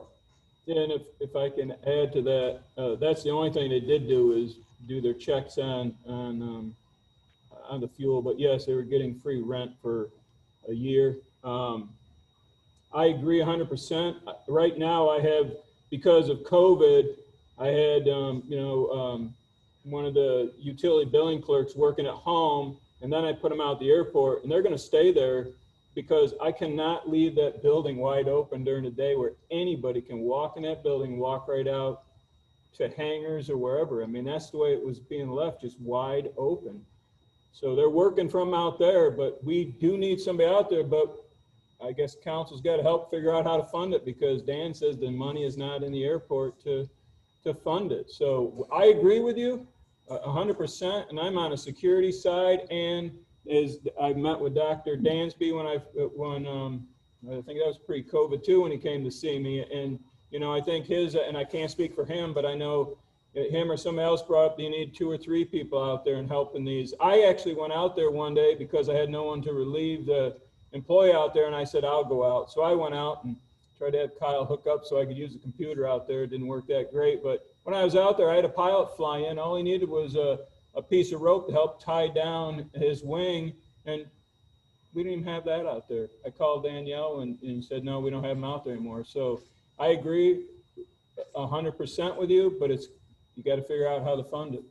Well, this is Kim, and I just want to mention this too, that while the airport has been left wide open and stuff out there, somebody's high dollar paintings are hanging on the walls in there for sale with nobody was monitoring anything. I mean, you know, during the day, you know, I know that Danielle would go, you know, in and out and stuff, but there wasn't people there, and any of that stuff could have gone missing. Yeah. Well, go ahead. I do recall that back 1 or 2 years ago, we had that engineering firm that went out there, and I can't remember which one it was. Could have been. Like 45,000 or something like that? Well, there was a scope work that was done out there, but I don't recall any progress actually being made handed to the city. So I'd like to find out what that was for exactly, what we were supposed to get, why we didn't get it, and what would be the best way to go forward. I mean, I agree with what Jim's saying about the FBO. I've always felt that an FBO would be better than a standard city employee out there, because they're going to have a little bit more incentive to run it like a business and to try to develop business out there. It's not just simply a paycheck for them. So I would definitely like to move that way, but I think that we definitely need to dig up that report and see what was in there, and see if there's anything that we can gain from there, because it's already been paid for with taxpayer money. So my thought on the airport is that I don't agree with Jim right now with the way the economy is now, and I don't think that we have the funds the city to fund a person out there for hiring right now. And I do think that the building should not be left open the way it is being now. And I brought this to the previous city manager, because when my agency was out there, we had some documents delivered from Paychecks, and the building was wide open. And this was right after Hartman Corliss, but the owners moved out there. And I brought that to the previous city manager and Danielle, and nothing was done about it. yeah. Well, I mean, So I just don't think that we have the funds right now, Jim, to fund I think we found the funds already, we think some of the money out of the other locations. not with other things that need to be done in the city of Avon Park. well, the thing is, we don't know what the funds are required. We don't know what the situation looks like. The FPO is gonna at least cost a good one, But we- $80,000. But we don't know. That's why we need to find out what Yeah, that is. I agree with you. You know, we need to know at least what the goal is. I can come up with 50,000 right now. My Money that understanding, should be spent on the south side cleaning it up. I already have that. If you allow me, I mean, let me just ask one question. The mechanic that's out there, do we still have a mechanic that used to help with fueling and stuff like that, or is that no longer the case? No, as far as I know, he's still out there, because Danielle talked about him Does the he other still day. assist with helping pump fuel and stuff, or I know that it's They do their self-serve. own. Yeah, but. When I was out there, when I was out there, a couple flew in, it was self-serve. That's right, it was self-service. But isn't the fuel tank one kind of fuel, or is it the two separate fuels? You The have two. avgas and the jet fuel, right? Yeah, So there's- does it pump both of those self-serve? Everything was self-service, it's been that way for quite some time. Okay. So, and then we had a truck, a fuel truck. Is that no longer used? But no one drives it because we're not driving up to anyone to fuel up, or is the mechanic that's out there doing that? I would think depending on the size of the aircraft, Yeah. the fuel would have to take, if that's the case, the tanker up to the Right. aircraft, because you will not get this just Oh, over the Right. self-service tanks. So do we have anyone doing that? Well, when I was out at the airport, there's a number on the side of the fuel truck that says for service, call this 863 number. So is he driving our truck to go fuel? I don't know about that, but I know he's the one that's been the liaison. And I gotta tell you, I didn't even know we owned a truck. I've seen it, but I didn't know it was ours, and I don't think It was it, with a grant. I don't- Danielle got that through a grant. yeah, I don't. And David's speaking up. He has he's a pilot for years. He's got a lot of experience, loves the airport, and Dan keeps saying he's gonna send him out there to work, so. But my whole thing is, I cannot leave that building without someone in it all day long. It's just ridiculous. It is secure. I mean, I'm looking at the security side of it. I mean, I know what, Jim's saying need to be someone out there to, do we have a gem out there? I don't know. Dr. Dansby and them think we can make a lot of money if it's run right. You gonna wake up from your nap? No, it's just a medication. But and maybe it's my forte side of it. I can't leave that thing wide open. Why would you have a fence around the whole perimeter, which is another story for another day, and then leave a door we can walk on with ill intent? Door walks open, walk through, the door walks open, you're in the airport. Why do you, why even have a Who was fence? locking it when that was happening? Who was unlocking it? I mean, it was. Danielle was going out there and locking it at night. And if Four Winds was in there, I assume they opened it in the morning, or maybe Danielle did, but Danielle used to go out every night and lock it. Well, code enforcement used to be out there, so they were able to unlock. Run over there, yeah. And they used to pay rent, I think, and that's how another little bit of money was gotten there. So if we're working on the airport right now, and the question is talking about general funds, we know that they don't have but maybe $5,000 or $6,000 that they're making in revenue, and that's going to be a while before they're able to grow that. But, I know that we're going to go through the whole budget and might as well look at it while we can. I have in my hot little hands right here, the pricing, or rather I got this as a record from HR, and it has all of the costs of all of our employees. And found on the phone when I was on the phone with David that there are some positions in here that are listed as full-time, but they're actually part-time. And as I go through that, there's monies there that are general fund revenues that can be used there. So before I go to that, I wanted to ask the question of Dan, that in regards to the equipment that you want to buy for the airport, is that intended to be purchased with general fund money or utility money? Where was that? That's budgeted with airport money. Okay, so that means that you can't use that piece of equipment anywhere else in the city, right? I don't can't think that's true. I think it keeps. On the grant funded ones, we can't. If it was That one, I don't grant know. funded, then I would say, no, it couldn't be used anywhere else. But then why not be able to use it since there's so much money in the utility? Why can't the utility buy it and let it be used at the airport? Why can't that alternatively be the case? Can you use it anywhere? I mean, Right. That's what I'm saying. That's what not I'm saying. But- necessarily say strictly buying it for the airport. I know, but you have the enterprise fund, and I mean, some of those monies are restricted. You can't use it anywhere else because it comes straight from there. So I mean, what funding can we use to, instead of using the airport money for that piece of equipment, could we use the utility? I don't think there's a problem with using it. I think you may. But you can't necessarily say it's strictly for the airport. It No, can be used anywhere, I'm not right? saying that. So, I I'm mean, not just saying buy that. it and use it wherever you Right. need to use it at. If it was grant funded, then I think that Different would story. make us. Yeah. Yeah, we get that. So I mean, that right there would alleviate at least not having to spend that airport money and maybe use it for marketing in the future or whatnot. But what I was getting at and looking at the employee, it's the payroll for the city. There was a position upstairs that was funded at full-time, and we know it's a part-time position, so there's some surplus cash in there. I'm guessing it's gonna be maybe 16,000, maybe a little less than that, I'm not sure, because it doesn't have benefits, and the benefits are included on the payroll. So if you subtracted that out, that's around 15,000. The CRA for the airport wanted to contribute 20,000, and you could, and then on top of that, and looking at your code enforcement position that you have in here, you have a part-timer with benefits of $16,000. I didn't know that we paid benefits to part-time people. You know? I don't. So that's 16,000 right there. So between all of that, that's $50,000 right there. Is that part-time code enforcement officer still in there? I thought we removed that one. No, I brought him down. I don't think, did I leave the benefits in there?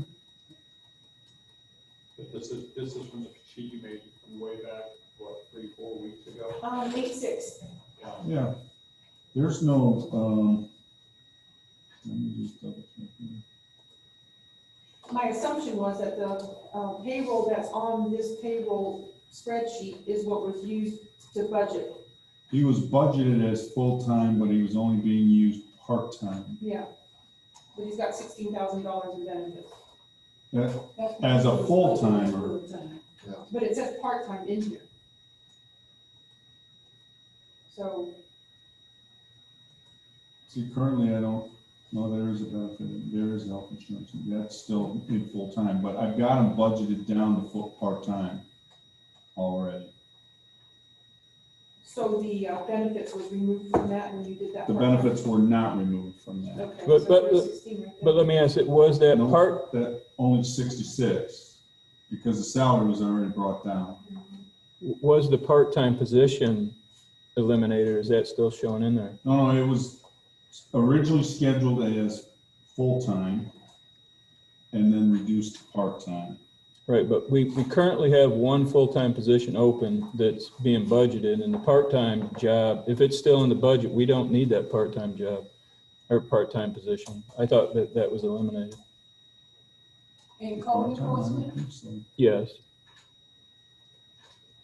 It was, So what do you have in code enforcement now? Just we have Randy and two full-time code enforcement officers. And there was one budgeted. Bubba left, so that part-time is in there. There was one that wasn't filled full-time, and Bubba was in there part-time, and he decided to retire, and So is the building official that's budgeted, he's part-time? Or she? They. yes, that's what we're looking at, part-time, yes. Okay, so I mean, if there's. At least as a start. Okay, so the other thing that I had, because I've spoken to some of the CRA people as well, and, you know, Main Street, Southside won't have to participate, they don't have to, it would be up to the Main Street and Airport, or one of them, or both of them, or all three of them, it's up to the advisory board, and eventually up to us. But if, you know, Main Street's been wanting someone to do marketing for downtown, help with recruitment of businesses, retention of businesses, and maybe carry on Facebook, whatever, but something, if you added some of the Main Street dollars into this position, you would be able to have someone that could be an FBO/marketing person for the city. I don't know that the FBO per se would be someone that's gonna have an aviation-related business there. If they do have an aviation-related business, then the trade-off seems to work fine, but then you can still have someone there under a person that would be doing marketing for the city and, you know, monitoring the airport grants and that sort of thing as well. So I think that there's room to talk and to be able to figure out what the CRAs want, and if Main Street wants to contribute, then they could, you know, be the additional funding, because they get $180 a year. I mean, they could easily afford $10,000 to $15,000 to $20,000 for somebody to help them with the CRA projects, grants, et cetera, facades, and at the same time be at the airport and do whatever needs for the airport, you know. So I guess the question is, if we get an FBO, are we gonna do another trade out, or are we gonna pay them to sit out there? Because what's the FBO gonna do? They're gonna pump gas? What are they gonna do? Monitor? You know, we don't have what would they do? Other than sit there and, you know, make sure that no one walks in and walks through the building. I mean, there's more to it than that. Yeah, I mean, that's the menial day-to-day stuff. Yeah. The idea is that person is, like you talked about, they develop the airport. Yeah. That's the whole point. Yeah. They use their network of aviation friends and acquaintances to find businesses to come Right, in and lease land and. under that same mentality, I mean, that's a marketing mentality, it's a networking type thing. It also works for business, because they're trying to recruit business there as well. So, I mean, you know, we could test it out for a year. If it doesn't work, it doesn't work. And that person, whether we hire a consultant or an actual warm body, or pay a secretary to sit there and then use the balance of the money for actual marketing, I think that we have the resources to do that, as if we can combine Main Street and Airport, then they have it. Now, I can understand that, but just by saying an airport FBO, I wouldn't go with that, but if we could get someone that could work the different areas, I would be amenable to that. Yeah, but not just strictly airport. Yeah, I mean, My thought, at this and then point- again, thinking about what Garrett said, was finding out that report, because I've heard several stories about that report. I never saw the report, you know? I thought that went out to bid and no one responded. I think Yeah, it was it was already, yeah, it was done, and then it was put out, and it's just there wasn't a single response. But there's other ways to do it. Yeah, and I don't think it had enough of a lure. Right. I don't know if it was a trade out, but that's something that I would hope that the CRA advisory board, because they've got two members on that board that are all about the airport, they'll know all the intricacies of the needs. To me, they would foot most of the bill, because after all, they're, what is it, 56,000 that they get per year? And where does that CRA money go? They're not doing facade grants. Right now, all of our other grants are 100% funded because we're that basic community, Yeah. we get no match needs. But anyway, if we can work that in there, I think we will put that position that we've been wanting for so long and not relying on the freebie, we'll give you this, we'll get that, and not be satisfied. Because here you're gonna be monitoring an FBO day in, day out. I'd rather have somebody that answers to us. Yeah. As does the CRA, Yeah, I mean, the whole thing out there is cash flow, so if you can get someone to develop a business, even 10%, 20%, it changes the entire game of cash flow, and that in turn creates more business and so on and so forth. So, but the first step would be to find out the board. So, and by all means, I mean, the CRA board, the airport CRA members out there, that, like you're saying, they're gonna know what the airport is. Yeah. That's all those people do is eat, sleep, and breathe that stuff. I think West Teal, was it West Teal from Amherst? I think it was Amherst because they've been the consultants out there for the longest time. Let's see if we can't locate it another way. Couple things on code enforcement. This is the sheet with basically the expanded version that everybody got. I've got a code enforcement supervisor budgeted, a public safety clerk, 2.5 code enforcement officers, and then we have 1 vacant still. So am I over budget? So that half one, we don't need it. Yeah, they Greg Warner. If we get the full-time, somebody that applies for the full-time job, we don't need a part-timer. You're saying full-time code enforcement? To replace that half-time, basically. Are we gonna have a full-time building inspector? Part-time. Part-time. Why only part-time? I mean, the code enforcement supervisor is sitting there telling you that we need it full-time, and we got a vacant right there where we can use half the money that you're talking about budgeting to get it full-time. Maybe not buy all those new trucks out of Public Works, maybe cut back on one of those to get this, to get what we need to get this city cleaned up. Does it not make sense? Does it not make sense to do that? I mean, why part-time? I mean, we had the money and he's got the money to substantiate it on the building permits. Mayor, I think he was just going to be on what Jerry had on. Okay. All right. I don't think that Randy said that we needed a full-time building. I don't think it's what it stated. Right. The other caveat I wanted to mention is something in the back of my mind, we have to contact LaRue, but I don't think CRA funds can be used for operational purposes. I think they're meant more for building infrastructure. Now, that doesn't mean the airport CRA could not build new hangars, perhaps, because I've been told that it They can hire build staff. up, but I didn't think they could, other than to manage. You're doing that for 20 years. Other than to run the CRA, I don't know that it can be, and I don't know, again, I'll have to double check. But if it's someone that does half CRA, half airport, and let's not forget, I mean, part of that would be CRA from Main Street, CRA from airport, they're doing marketing for the city, for the CRA districts, right? And then on top of that, the other portion of them, they can just allocate their time throughout the day, like all you guys do, your part utility, part general fund, part this, part that. I think if you can carve that out, then you could easily say that, yeah, you could hire someone to do that. I mean, it's, By all means, yeah.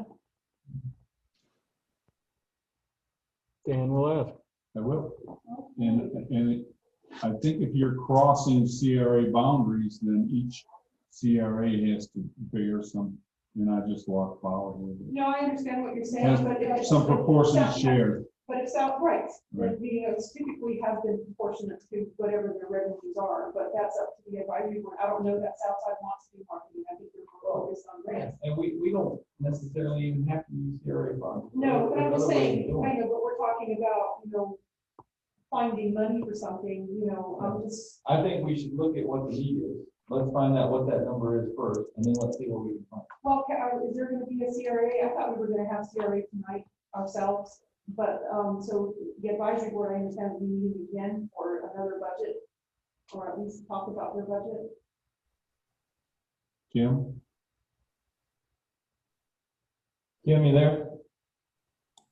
Yeah, I'm sorry, I was muted. Did you hear the question from the I heard part of it, I didn't hear it all. Is the CRA advisory board, are they planning on meeting again to go over their budget? They were supposed to, some of them were supposed to be on today, tonight for this, for this budget. Now, they had talked to Dan at their last meeting last week about the budget, and I believe they were gonna go ahead and try to be in this one so that they could see what was going on overall and maybe get in on part of the budget. But we're not, I mean, I guess Dr. Danzy was here, we don't have CRA, so I don't think he's staying because we were doing this. I think he was mainly here to talk to him earlier, talk about the budget. So since it looks like it's almost the last item on the budget, if he'd be willing to come back to the next meeting to remove the airport hardship up, would he explain whether he thought his needs were to have one or not? Yeah, but it's not up to him, it's up to the advisory. No, I'm just saying he could explain what his opinion is, or he thought we need somebody out there. Yeah, Right, and we're gonna be talking about the budget for at least. right, so the advisory board needs to have another meeting so that we can get on this conversation, and see this throughout the Yeah, week. because they've been trying to find out what they're, what they're allowed to do with with money that's left over at the end of the fiscal year, and if there's some projects that they can put some money toward, in those kinds of things. And I know that Dr. Danzy had said he was going to be on listening to this meeting tonight, but I haven't seen him on here. But Kim, I think that the premise was that they needed to spend the money where it would be taken away by the county, and I can bet you that the county's not going to come in and take that money away from them if they don't spend it this year. Yeah, so they should at least be able to budget it and discuss it. If they want to put it towards a person, then it's their prerogative to do so. And if they know that they don't have to put it towards a project, then they need to know that and not be held to just one way of spending their money. I just think that they need to meet at least one more time, and I'm hoping that they will. And can we have that happen for them? Right. And as far as I know, they believe that it can't be put toward a person at this time, and I was with that understanding as well, but I don't know for sure, so. So can we find out from LaRue immediately and then try to have them meet again before our next meeting? Yeah, we can, Dan and I have been in touch with LaRue, and we can get with them again. Very good. All right, are we moving on to solid waste? Yes. Sorry, I got booted off, so I'm not gonna be able to do the screen share again here. Yep. Check. So solid waste. The major thing here is purchase of a new garbage truck, and for $300,000. So we had to increase that line item budget, which is number 3, footnote number 3. Also, we increased the landfill payments to $390,000 for basically that's a $50,000 increase over the current year's original budget, which was since amended. Okay, are there any questions in solid waste? Not hearing any. I don't want to have any contingency. I don't do that. As I mentioned earlier, well, last meeting, my thought in reading the policy, I saw the contingency as being something that is reserved during the year. Currently, the way the policy reads is that a sum of money is appropriated for use during the year. If we try to increase that sum, we have to come back to council to get authority to do that. if, for example, we don't use all that money, say, for example, this garbage truck comes in at $200,000. At that point in time, when we know the final cost of that vehicle, then we can take that $100,000 and put that into the contingency at that point in time, so that it can't be used for something that, you know, was not originally appropriated by council. That's how, again, maybe that's not how council sees it or anybody else sees it, but I went through the policy on several different times, and I kept rereading it, and that's how I understand it. Basically, if we want more money from council, we have to come back for it anyway. So there's no real reason to have money in the contingency. And if we don't use the money, then at that point in time, I feel that it would be going into contingency as part of a budget amendment. And I've done that actually throughout all the different departments that have contingencies.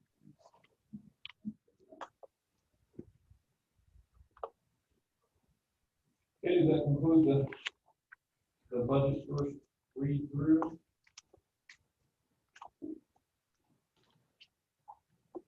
I think that the real question comes down to the general fund, more or less.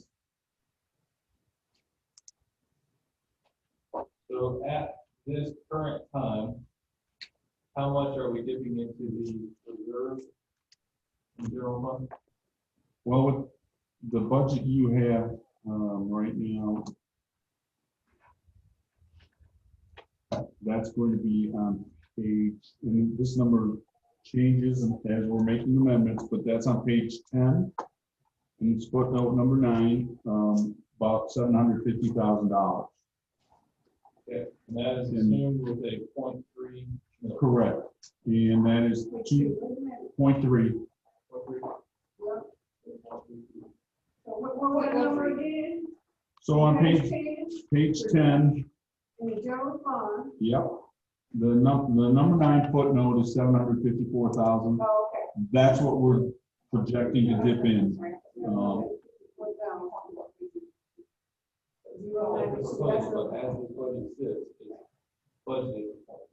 Now that number's already floated a little bit with pulling out that halftime code enforcement officer, for example. And there were a couple other changes. I'm trying to think off the top of my head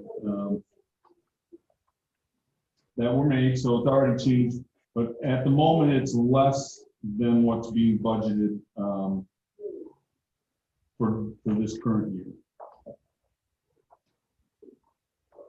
Correct me up, did you say that this was based on the additional 3 millage? No, it's 0.3 mils. It's the same millage as it is.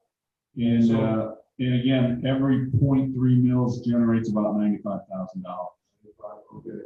So that decreased, what is your opinion then as far as the reserve being increased that amount or having a safe reserve?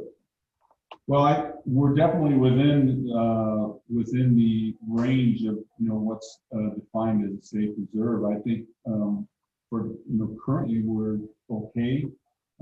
As I mentioned at last week's meeting, that you know, I looked at the last 4 or 5 years, and even with projections of dipping into the reserves, we haven't done that. And I called our CPA, our auditors, about that, and they said traditionally Avon Park has had some of these projects that you know, don't come to fruition, either because maybe they're looking for grants and it didn't come through, or it was just budgeted and for whatever reason was not ever started. Maybe staffing, maybe, you know, I don't know, equipment, whatever. This year, 2019, which is our most recent audit, we're actually going to be dipping into the reserves, physically dipping in somewhere in the neighborhood of about 200,000. I think it might even get up to 250 because I saw a couple adjustments just this morning that they were questioning, that the auditors had questions about. So, you know, over the last 5, 6 years, we've been adding $400,000, $700,000. This is the first year we're actually dipping in to reserves. You mean this current fiscal year that we're in now? No, the audited year, 2019. Currently, I did run those projections through August 24th, I'm sorry, which was, you know, a week ago, right after the meeting. And at the moment, it's looking like we're going to be pretty close to break even again this year. So I don't think we're going to be dipping in. It's budgeted for $996,000. I don't think we're going to be anywhere close to dipping in that if we dip it at all. And the reason being is because we had several positions that were never filled. Partly, We had quite a few projects that never got Yep. completed. Yep. And that sort of thing. Right. People like to be the case I'm sorry? of- people like to be the case of- Oh. Statistically speaking, things have changed. I mean, it's just, you know, the natural order of things. So before we go into that part, were we still going to go back into the budget items because there were some areas that were questionable? I know tonight we just removed some money and allocated a different amount in one line item. If we did that, we was able to go ahead and do the final amounts. Then we can talk about whether or not village needs to be increased or not. Now is the time for it. All right, so I did have you be really quick because I numbered the pages that I wanted to reference with you. All right, the CDBG grant would be discussed the other day, that $50,000 that you had placed in there as city funding is county money. But we talked about there's $50,000 that you had allocated in there that were city matched, and 100% county money. That's just a line item. It doesn't really change anything per se. Okay. But I didn't know that if you use that as an actual expense of city funds, that we need to allocate it to that line.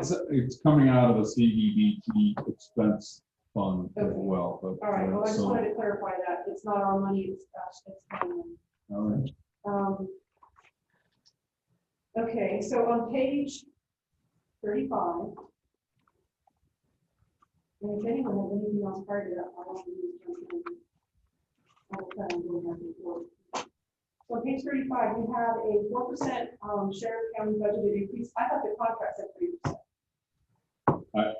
I haven't seen a contract. I estimated, again, conservatively, not knowing what the final number is, but I know that over the last 4 or 5 years, I did some quick calculation and it went anywhere between, I'm just guessing now, 6.5% to 3.5% year over year. The contract itself?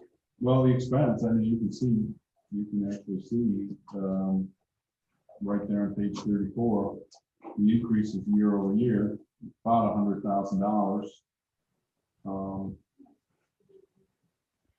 We don't have a contract right now, but correct? No, we do. Yeah, we do have a contract. It expires in October. Yeah. Well, And then it just automatically renews, but there's a 365 day out. So are you including in that increase the amount of like the property, the building, the mowing, the water and all of that? Is that what that increase is, or is it? that's just for the service. Okay, well, the contract says 3. I don't know why it should be going to 6.5. It's not going to 6.5, it's going up 4. No, I thought you just said that you've seen it fluctuate. And Right, and well, you can see from 16 to 17, it went up almost $100,000 on a $1 million contract. That's all close to 10%. Probably closer to 9. You know why? Is because the 75,000 that used to be a contingency amount somehow got rolled into Right. the actual amount of the All right, contract. so And now then, that is. all right, getting- so if it was that year, then you look at 17, 18, and it went up $108,000 on 1.1 million, which is 8 to 9%. I'm at a loss for words. I thought it was 3% flat rate. I don't know, maybe, I didn't see an automatic increase in that. contract. Didn't one year, I wasn't here, but didn't they add some employees? I don't think we ever got a higher level service. Because of this. We Oh, talked about well, One time, I've got my note here. I'm gonna call down the sheriff's office tomorrow, but I know that since I left down there, they've added employees. Now, I Up can here. tell you from 18 to Right. 19, from 19 to 20, that dollar amount increased $40,000, which is not nearly 3%. So again, the 4% is just, it's an estimate, and it's a conservative estimate on my part, but But also, did that $75,000 they took because they said they needed for officers at school, Yeah, but the contract said they will provide that to school. So why would we have to pay because it was a mandate from the 75,000? state, I don't know, but I The mean, contract says definitely that they provide, you know, at all schools. the Martin Stone Douglas Act or something Right. from the street, right? So can we find out why it has been so high? I mean, I'm just, that's not sustainable, guys. Where are we gonna be in 5 years if we're gonna keep doing that? So I thought we'd have at least another 3 or 4 or 5 years before we considered, you know, increasing the millage, but this is like, They'll figure it out. yeah. I got it. All right, so that was item 1. Item 2, on page 36, you have fire assessment consulting. Actually, no, it's the other contractual service, and we have it at $19,000. Wasn't that the guy that we used to have doing that, but we replaced them with our own program? that's why the 19 figure was almost $51,000. But that, those are costs for our accounting software, Naviline. What's the other? Kyle, the Sebring computers. Those are the kind of costs that generally go into that contractual service line almost across all the departments. Okay, so that's totally excluding the Correct. fire consultant. That is correct. Okay. Now that 15,000 right below there is the full assessment for next year. Yeah. And that's being done because we need to do another, what is it? Methodology? Yes. Is that required by law? By law, I can't tell you, but I'm going to say that the attorney and also Stantec, who's currently doing it, they say it's good to review that periodically, and they kind of thought 3 to 5 years, only because things change. You know, the makeup of the community, you may have more commercial calls than residential, as an example, or the value of commercial may go up higher than, where, you know, they're going to look back and examine that methodology. So we skipped it 1 year, which was this current fiscal year. And we did one in 1819, and then there wasn't one for 3 years or 2 years prior to that. And I just don't know that we need to do another methodology in a short time. I mean, considering it got one, right? I mean, we had it in 2018, 19. I think Chief said it was this will be 4 years next year.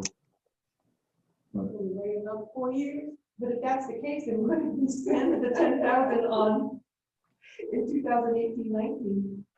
that's probably for just the we're spending 9 this year for just the interim study to send out the appraisal, you know. And who puts that out? Who's the accountant? Is it a lawyer's firm that does that? It's a combination. There's about 3 or 4 companies that actually do the methodology studies, and then also the lawyer provides the resolution based on The their lawyer results. for the pension lawyer for the fire department. Nope, this is someone with, his name's Chris Rowe with Okay. Bryant Miller Olive. And a lot of these companies have their own lawyer attached to the service. You know, they basically, they work together, but they told me we can use, you know, our own attorney if we want, you know, any attorney we might want to do that resolution. So that's general fund money, that's not floors, that's not, what do you call it? Fire assessment funds, right? The fire assessment funds are used to supplement the fire department budget. Okay, but that 15,000, is that fire assessment money or is it general funding? I mean, it's not general fund. Well, the fire department's in the general fund. Well, I'm just asking in case it was something that we absolutely had to do, we remember and we don't, and we just don't.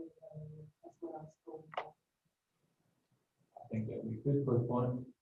In past years, obviously, the attorneys, frown upon it, but, I think at one time we had 8 or 9 years of it.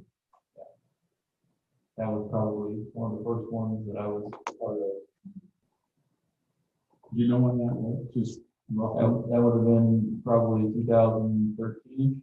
Because the company we had in Tampa Bay that we used said that was the year they got out because they didn't agree with the methodology that we were using. Right. And that they didn't feel they could no longer defend that methodology. That had to do with the trailer parks and all that, right? Yeah, that was whenever we went from a call base to a more value. Right. The Ferris system is called, but then we had several businesses that wound up paying exponentially higher fees than others because they had most of the calls. We're talking about like homes. Yeah, retirement homes, assisted care living. Right. And those in the call the fire department to transport you to the hospital. Everything. For everything, is right. If you ask firefighters, they're there all the time of day, they probably still are. With COVID-19, they're not as much anymore. No. One thing that got cut out. Yeah, so could we take, I mean, are we okay with taking that out? I think we can go another year. Okay. And we'll make the call to make sure we're not on that year we're supposed to be at. Just to make sure. Unless there's some kind of a big pushback. Yeah. All right, then the next one that I had was on page 39. Let me see here.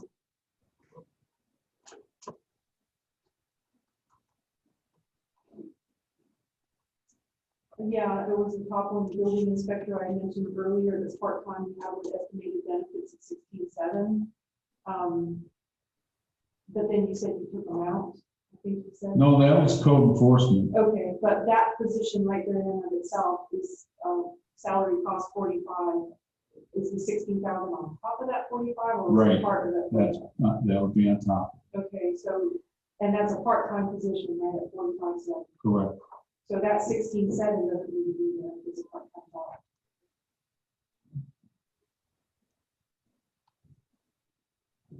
Which line item is that number? It's on page It's 39. 39, the first book, the first note.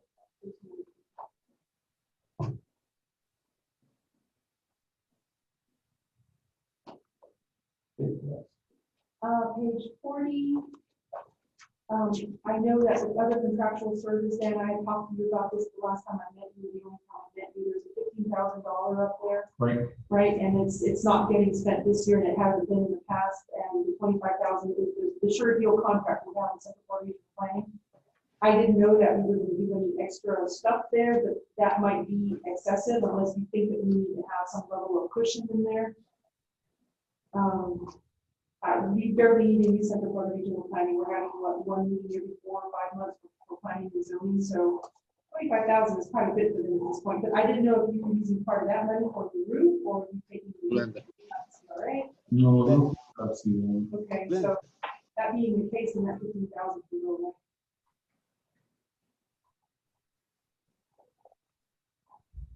Is that consensus? Okay.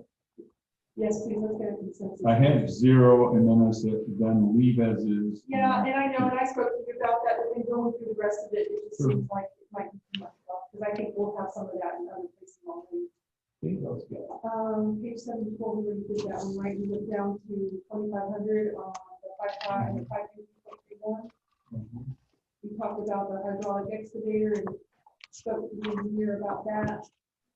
And then the last but not least was, so I was confused at the last meeting, and I don't know how much to rely on the spreadsheet at this point, because you had said last time that there were raises in here and increases for contractual or union? Correct. Okay, so it was my thought that union employees get a raise every other year.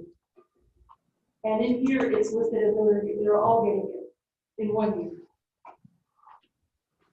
Because when you do the addition, I mean, are you using this spreadsheet as the basis of payroll for all of the entries for the entire budget departments? Remember, when we talked that automatically, contractually, the hourly employees get their 2.9, roughly 3% merit increases annually, automatically. Are you sure? Because Possible. Because- Can you speak in the microphone? and Thank you, the reason why I am I'm positive. the reason why I'm still dubious, and I know you're gonna have to like really convince me. At a certain point, when people were being hired, instead of getting the 3% every other year, because that's how it was set, they were getting 1.5 every year. And I wonder if somehow in there, someone threw in that 2.9 instead of the 1.5. You follow my train of thought? I follow what you're saying. But And and when you're I confident did- that did not happen. When the 2000, when I started the 2019 grade step spreadsheet that was put in there by the previous HR that everybody is being paid for, and those pay scales are currently in the Navaline HR payroll system. And I broke down before we started the union discussions about where everything was at. And put in the spreadsheet, what are they making between steps? And it was either 2.87 or 2.9%.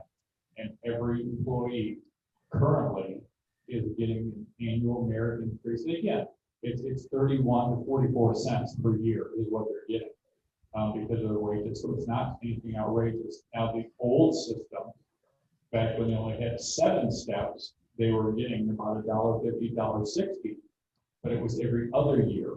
So that again was still higher than what you're getting now. If you take that, break that down, they're getting about 75 cents a year in increases.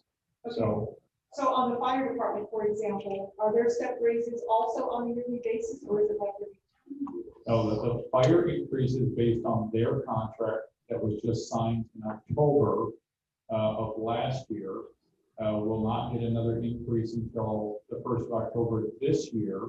And then it's locked, and Chief Marcy, I know that you're on, so you might have to add on to this. Again, after October 1st of 20, does not go up again until October 1st of 22. And then, and I'm not sure when their contract expires, that's about the time that their contract is going to expire. But that is the only pay increases that they get scheduled. But again, you have numerous employees in the firehouse that are already at the top of their pay band, through the firefighters, the lieutenants, or the captains. So they don't go up anymore. But it goes up, I thought it went on their anniversary date, but you're saying it kicks in up. What I'm saying is, yeah, that it states in their contract that as of this date, that's when they're, October 1st, these new pay rates go into effect. So you would have to take the example of the firefighters, because most of the lieutenants and captains are just about maxed out. So if you have an employee that is saying making $13 an hour, and it says as of October 1 of 20 of this year, their pay rate changes, you would have to change their base rate as of October of this year to that new rate. Now, the firefighters, again, they're differently. They have pay changes instead of like a normal hourly employee that goes up every year. The firefighters are different at the 1, 3, 5, 7 and greater. So they're not going to get as many pay increases as a city hourly employee. Okay, and then the other thing is, for example, and I know we talked about this, but for the benefit of those here, for example, a vacant position, it has a 3% increase on it, but it hasn't starting at a higher level than the current rate, which is $19.20. Okay, let's just say it's $11. Okay. At $19.20, and then for 2020-21, a new hire at that same position will be making more money because the 3% is already factored in there, and that person hasn't even been hired yet. Well, but yes and no. If the council were to approve a 3% across the board, I guess you could call it cost of living increase, every employee, be it hourly or salary, would get that 3%. So the base, that 2019 pay scale that I was talking about, that entire scale would go up 3%. Whereas if that 3% for every employee in the city did not happen, then the current pay scale that's in effect right now will be the same from October 1. And so now when employee John Doe gets hired on October 2 and starts out at grade X step 1, he will be the same as if that a different employee was hired this past June at that same grade step 1. They'll be making the same pay. They will not get increased. Whereas the employee that's been here 6 months, when he gets to June of 21, he will get the merit increase of 3%. And he'll now be at step 2, where the employee we just hired in October will not see that 3% increase until they hit their anniversary date. Players money? Yeah, I mean, it's, Yeah. they're in essence getting a higher pay rate when you get hired, according to the 3% increase rate. Well, yeah, again, Yeah. if that's what you go by the sheet, that again, remember that 3% saying that everybody in the city is getting 3% increase, not just the hourly, but every All right, employee. so the 3% is just a final comment. 3% increase is not on top of their annual merit increase, or is it? It is. That would Some- be, like saying, right now, everybody that's making $10 an hour, as soon as you approve this, now we're in simple math, they're gonna be making $10.30 October 1. That same employee today that's making $10 gets the merit increase to now $10.30, or their COLA, whatever you want to call it, that 3% up. And now their anniversary occurs November 10th, they get another 3% Right. based on the new. Which likely everybody throughout the years going to have an anniversary date. So they're gonna Every see- hourly employee Right, will have so that. some will have upwards of a 5% increase, 6% increase throughout the year. Correct. Right, okay. So then the other thing is, so there's one particular employee that, for example, I know the insurance rates are going up according to you guys 12%, which is factored into the budget, right? Okay, so if there's an employee that is getting paid his base or her base pay, and they're collecting on top of that the benefits because they chose not to take city benefits, is that employee getting a 12% increase as well? To my knowledge, that's not happening right now. Okay. If you have an employee not taking the benefits, they are not getting the money for those benefits. They're getting their straight base pay. Yeah, there's two of us sitting right I here. can guarantee you that because two of those two employees are sitting in this row. I didn't mention that. I just said two of those two employees. Could I just clarify a couple things? No, let's go back to the other one. No. Yeah. First of all, David does not use that document for his salary, to pay his salary. He's using the actual numbers. Because you made a comment, you're working off of this sheet. Yeah, that's what I was wondering, is Yeah. this document? It's not what David's using. David's using the actual contractual amount. That is just in passing this budget does not automatically give everybody a 3% raise. All it is a budget, and budget is a plan. Okay, so. And so, one more thing, now I forgot my thought. This was what it was. So throughout the year, different people are getting different raises, 44 cents or whatever it is, at different times of the year. So employee A has an anniversary date of March 1st, and employee B is November 1st.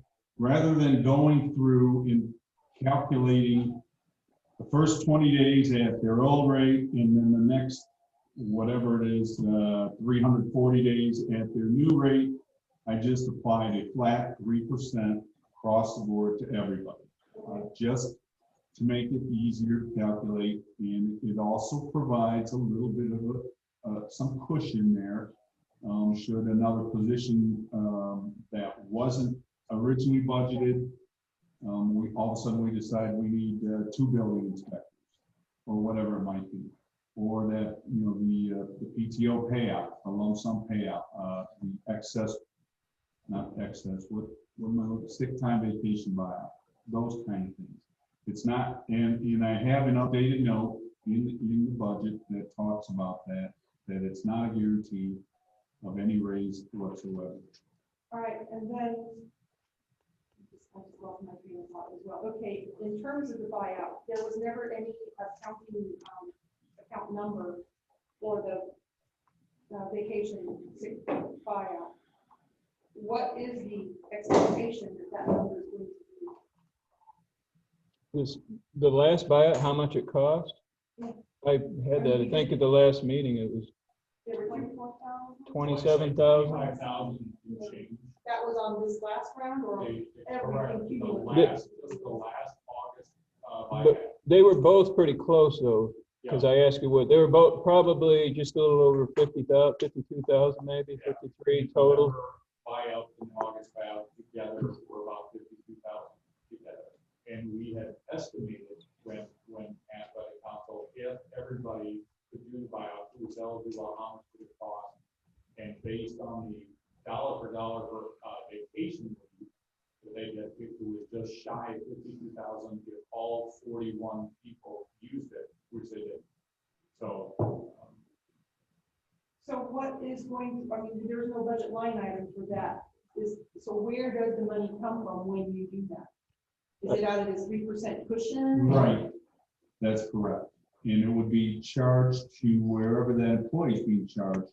And, you know, so I thought about, you know, your comment about having a line item in city council budget for this particular thing. If we do that, theoretically, or the reality would be then we would have to amend the budget to send every little piece to the different departments that opted to take that. That, again, that's theoretical. The reality is that there's probably money in there through either through unhired people that can absorb that $27,000 and $30,000. I will also tell you that 1% on that of that 3% accounts for about $41,000 and some change in costs. So that's kind of the amount, I'm going to say, call it the flexibility. 41 times 3 is 125,000 more or less. That's what's being baked into that budget based on the proposed staffing salary.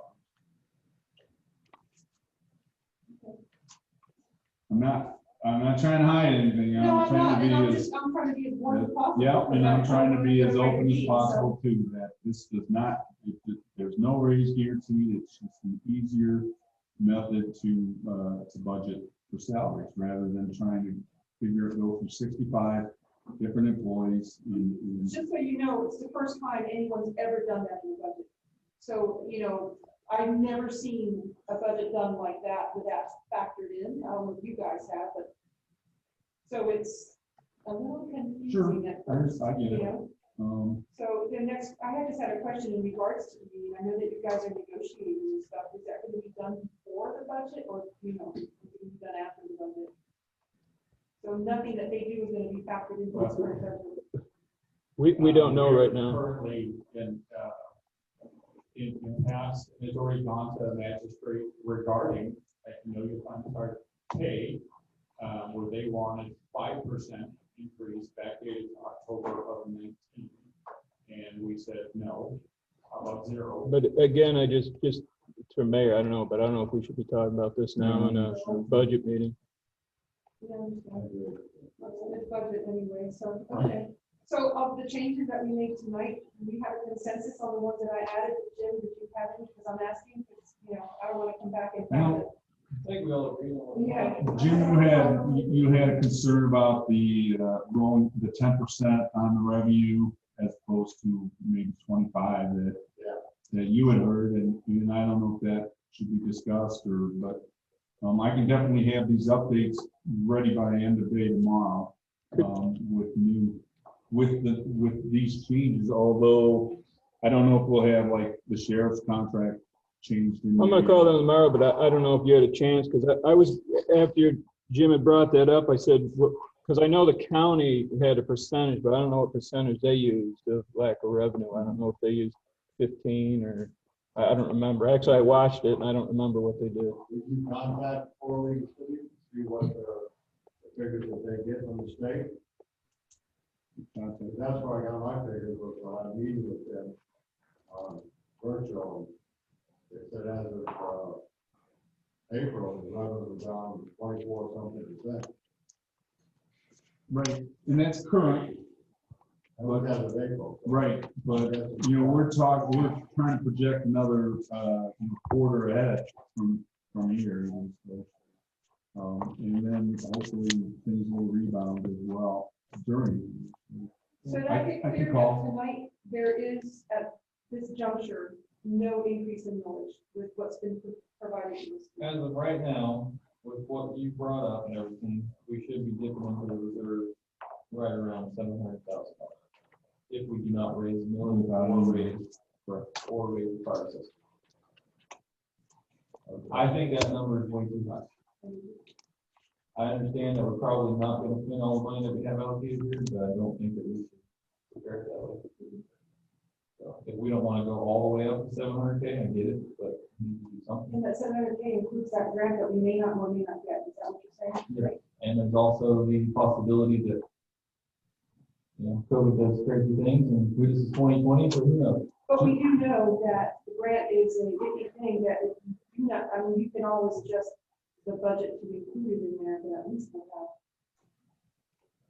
Which grant are we We're talking? talking about that mega one that has That's the a, master plan. right. Oh, I see. And that's what that money talks about, that's what that money is. The master plan money and then the excavator and the 3 extra. That's all employees. water fund though, that's not general. But still. In either case, we need to decide if we want to raise anything at all, or if we want to raise fire assessment or a combination of those. Too late, fire. Yeah, it was my fault, I meant to bring it up for discussion at our last workshop. That's why, if you remember at the end, I suggested that one of we could make just a meeting, because I wanted to make a motion towards that. And found out that it was too late to do that, and that the fire assessment figures actually went in the next day, if I'm correct.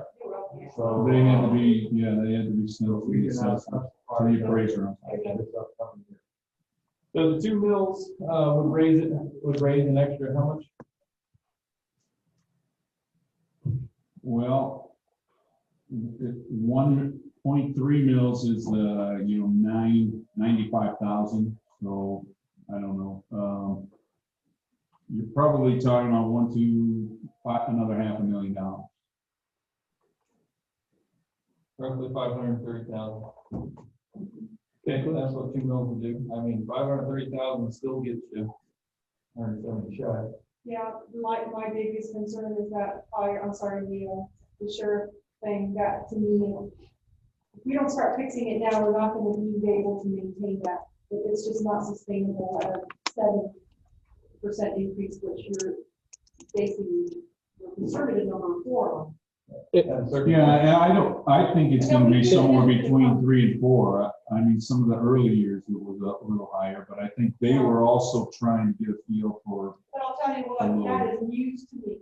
I don't think anyone out here was aware that it was more than 3 in any way, in any fashion. I mean, that is just news to me. Knowing that it's even more, it worries me. Me too. And, we've all known that the sustainability was not going to be for a long term. We knew that at some point something was going to have to give. So Let's not forget it is a negotiation. it is. No, I mean, it totally is. But so we want to negotiate before we raise mills. I mean, do we have time to do that? I don't think there's gonna be that much. progress. No, I don't think so either. So, look, I'll be okay raising the mills as long as everything that we've done today can cushion us a little bit more. Maybe it won't have to be that, but we do know that if it gets raised, the minimum amount is what, the maximum amount is 1.9. So, 2%, I'm sorry, 2%, but I don't want to go any higher than that next year, the following year either. So we could always go down between the 0.3 and the 2%. 2 mils. Right, and what you factored is the 2%, which is that $570,000. At 2 mills, 530 roughly. So this budget is done with the 2.0% raise, right? No, it's with 0.3. It's what. No. Oh, It's status quo. yeah, it's with 4.3%, this budget that we just went over. And we still need we're dipping into the reserve, 754,000 with this budget. Right. As with all the employees and everyone else, if we were fully staffed, as this budget says, on October 1. So my only concern at this point is if you raise it, we're asking people who have lost their jobs, haven't been able to pay whatever it is that they're because of COVID, and we have to that hideous variable. You know, that's a lot to ask of our community and our businesses. A lot of businesses have not reopened to full capacity to be comfortable to even pay a higher rate. I mean, I know, $400 for some is quite a bit of money. So, I mean, I'd love to have more input from, the public on this. Well, I mean, the thing is, the thing to remember is, we're not setting the millage. If you invite people to comment, obviously, the comment will more than likely be, we don't want to pay you money. That's always the comment. The question that we have to make as the responsible adults, or supposed to be responsible adults, what does the city actually need to function? What is going to be the best thing for the people? Not necessarily what are people willing to pay. My thought is that since we already got this budget at the current millage rate, this fiscal year, or next fiscal year, 2021, I think we should let it remain as it is now. Because of the way the economy is now. We don't know what's going on. Yeah. So I don't think we should put any buying on our citizens more than what's already there now. So he's talking about what we have to do with foreign reserves. Yeah, that's if we use everything. Right. And he said that we have not, in past years, we have not used it. We will this year. Yeah, but we won't use it that much. $200,000. That's for 19. Right. Yeah. So I think it would be safe for our citizens to let the millage remain as is right now. If the budget is already on, that's just my. I think setting up a budget for where you're proposing going in the whole $700,000, why is that? And it's not going in the hole. What is the millage? I mean, what is the reserve now? What, 18 mil or something like that? No, that's not true. No. The contingency or the reserve funds and the general fund are roughly what? Roughly $4.5 million. Thank you. Roughly. So we don't, I mean, $754,000 is not a tremendous amount. It's not gonna break the city of Avon Park. If you keep doing it, it will. No, are we talking about one fiscal year now? Okay, the next year we're talking about another. Well, then we're talking about that next year. We're talking about that next year. I'm talking about, we only supposed to budget for 1 year. This is what we're doing right now, this year. I respectfully disagree. That's fine. If we're gonna look in that direction at all, then I think that this 1-3% is approved, because we're gonna be fair to our citizens and businesses. I'm not increasing the budget any more than we have to, but I think at the same time, we don't need to be increasing our salary, people's salary right here or revenue, because they've been working all along. Some of them have been working home and got paid because of illness. And I think that that's great, and I do know they work very hard, and I'd like to see them be one, but I don't think it's, if we're gonna raise, taxes, and I can't see any reason why we would also raise, increased pay. It doesn't make any sense to me. He says these raises It's more like raising taxes to give us all something, for the raise.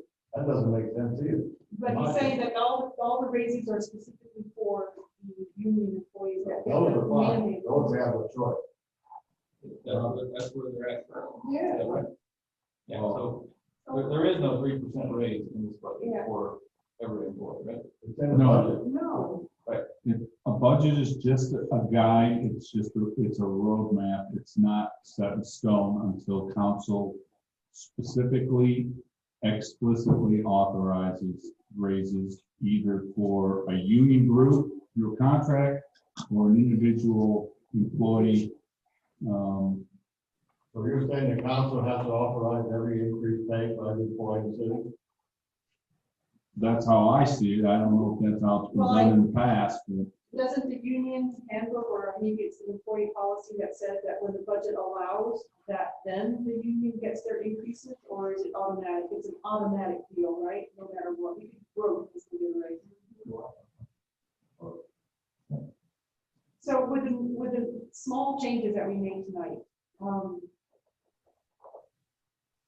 can we ask that other areas be looked at more thoroughly and see whether or not there could be some other cuts in there? Because the last thing I want to do is dip into reserves.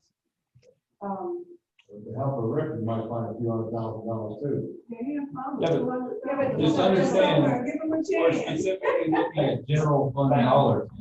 Oh, yeah. There's plenty of money in other funds, but you can't just use all that money. I mean, I for one, look, if 2 mils is too high, I think one something. I could do one something. I would strongly challenge anyone to find a city in America that has a 0.3 million. But that's okay. We're different. That is okay. We're different than every city in Right, America. and we've had so many maintenance challenges over the years because of that reason. No, not because of that reason. Well, you can bury your heads in if you want, but that's the No, truth. I'm not burying my head in the sand. I'm just saying that is not the reason why. Mismanagement is the reason why. You want to be real there. So is this mismanaged $700,000? No, not in my opinion, it's not. Okay. So what's not mismanaged? Nope. Once again, I'll go back to, property taxes that I pay for my residents at $7.50 a year, I believe it is. So if you wanted to increase it 200 or 300%, I don't think that would hurt me or most residential people that much. But they pay already 8.76 with the county, so we're adding on top of that. I have no control over the county. Right, then I don't know, are they gonna raise theirs? They already did. I heard they said no, but I'm not sure. More than likely they're not. More than likely, they will. Well, I think the residents for years have enjoyed a super low tax rate. My preference would have been to have raised the fire assessment more across the board, I agree. everyone's fair share. Yeah, it has. So perhaps next year, we can work this, but I think that if we don't start getting a handle of where our, for example, contract with the sheriff is, I mean, you may want to do some future extrapolation in reverse and see where we're going to be maybe in 3 years versus 5. I mean, this is a number that I've been requesting for a year and a half. Where are we going to be with our expenses? A simple 3% isn't going to be the easy answer. We're going to have a big number in there, and that is all general fund. So I don't know where else we can get any additional money to keep that service. I don't want to lose any more sheriff service. I'd like to keep it where it is. If they can come back to us and say, you know what, we won't ask for that 3%, then we'll be willing to back off of the village, but I just don't see that happening. But I don't think it's not sustainable. We knew this day would come, and here we are. And I think we need to wrap our heads around it now rather than when it's too late. 2 or 3 years from now. So I'd be comfortable with 1.3. What's that amount? I don't know what that, and what will that money be used for? Because it's still, well, to take up part of the $700,000. Yeah. Maybe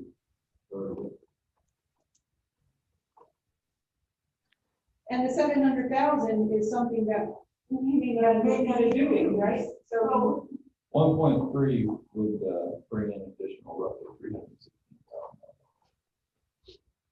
$360,000.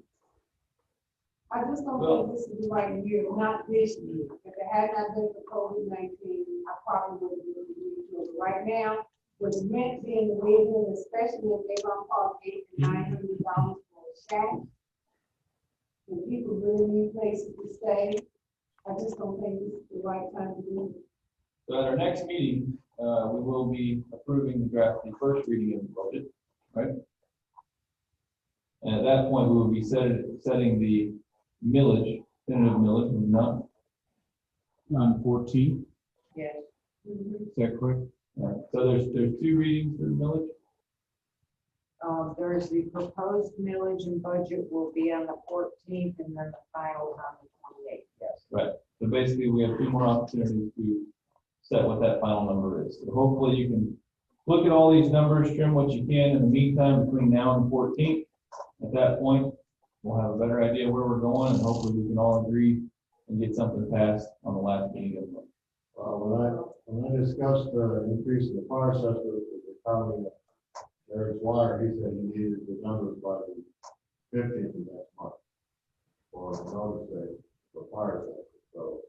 Right, that's already. Correct, and I so, think we're going to increase the noise. I think we need to make a decision next meeting for sure. And then Well, it requires two. Yeah. All right. Is there anything else on the budget? Cover that. Gotta cover that. Cover that. Nickel and dime. All right, is there anything else for the good of the city? Yes, Mayor, I've got some. This afternoon, we received back what our renewal will be for Aetna, and there's one other comparison, and I know you have to approve that, so it's gonna have to be a special meeting set up because we have open house, and the reason they didn't get it, usually they get it to us in my past 45 days, but because of COVID-19, no insurance companies will give them quotes past the 30 days. And so we want to set a special meeting for that. The earliest that we can do that would be Thursday? If we notice it? Thursday work for everyone? Thursday, 6 p.m.?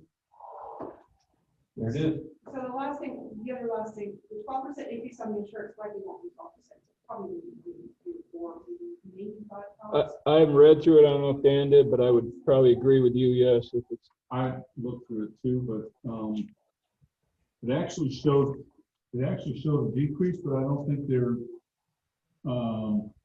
bidding out the same plan. Well, let me ask you An this. increase in deductibles and co-pays. We have an amazing deductible.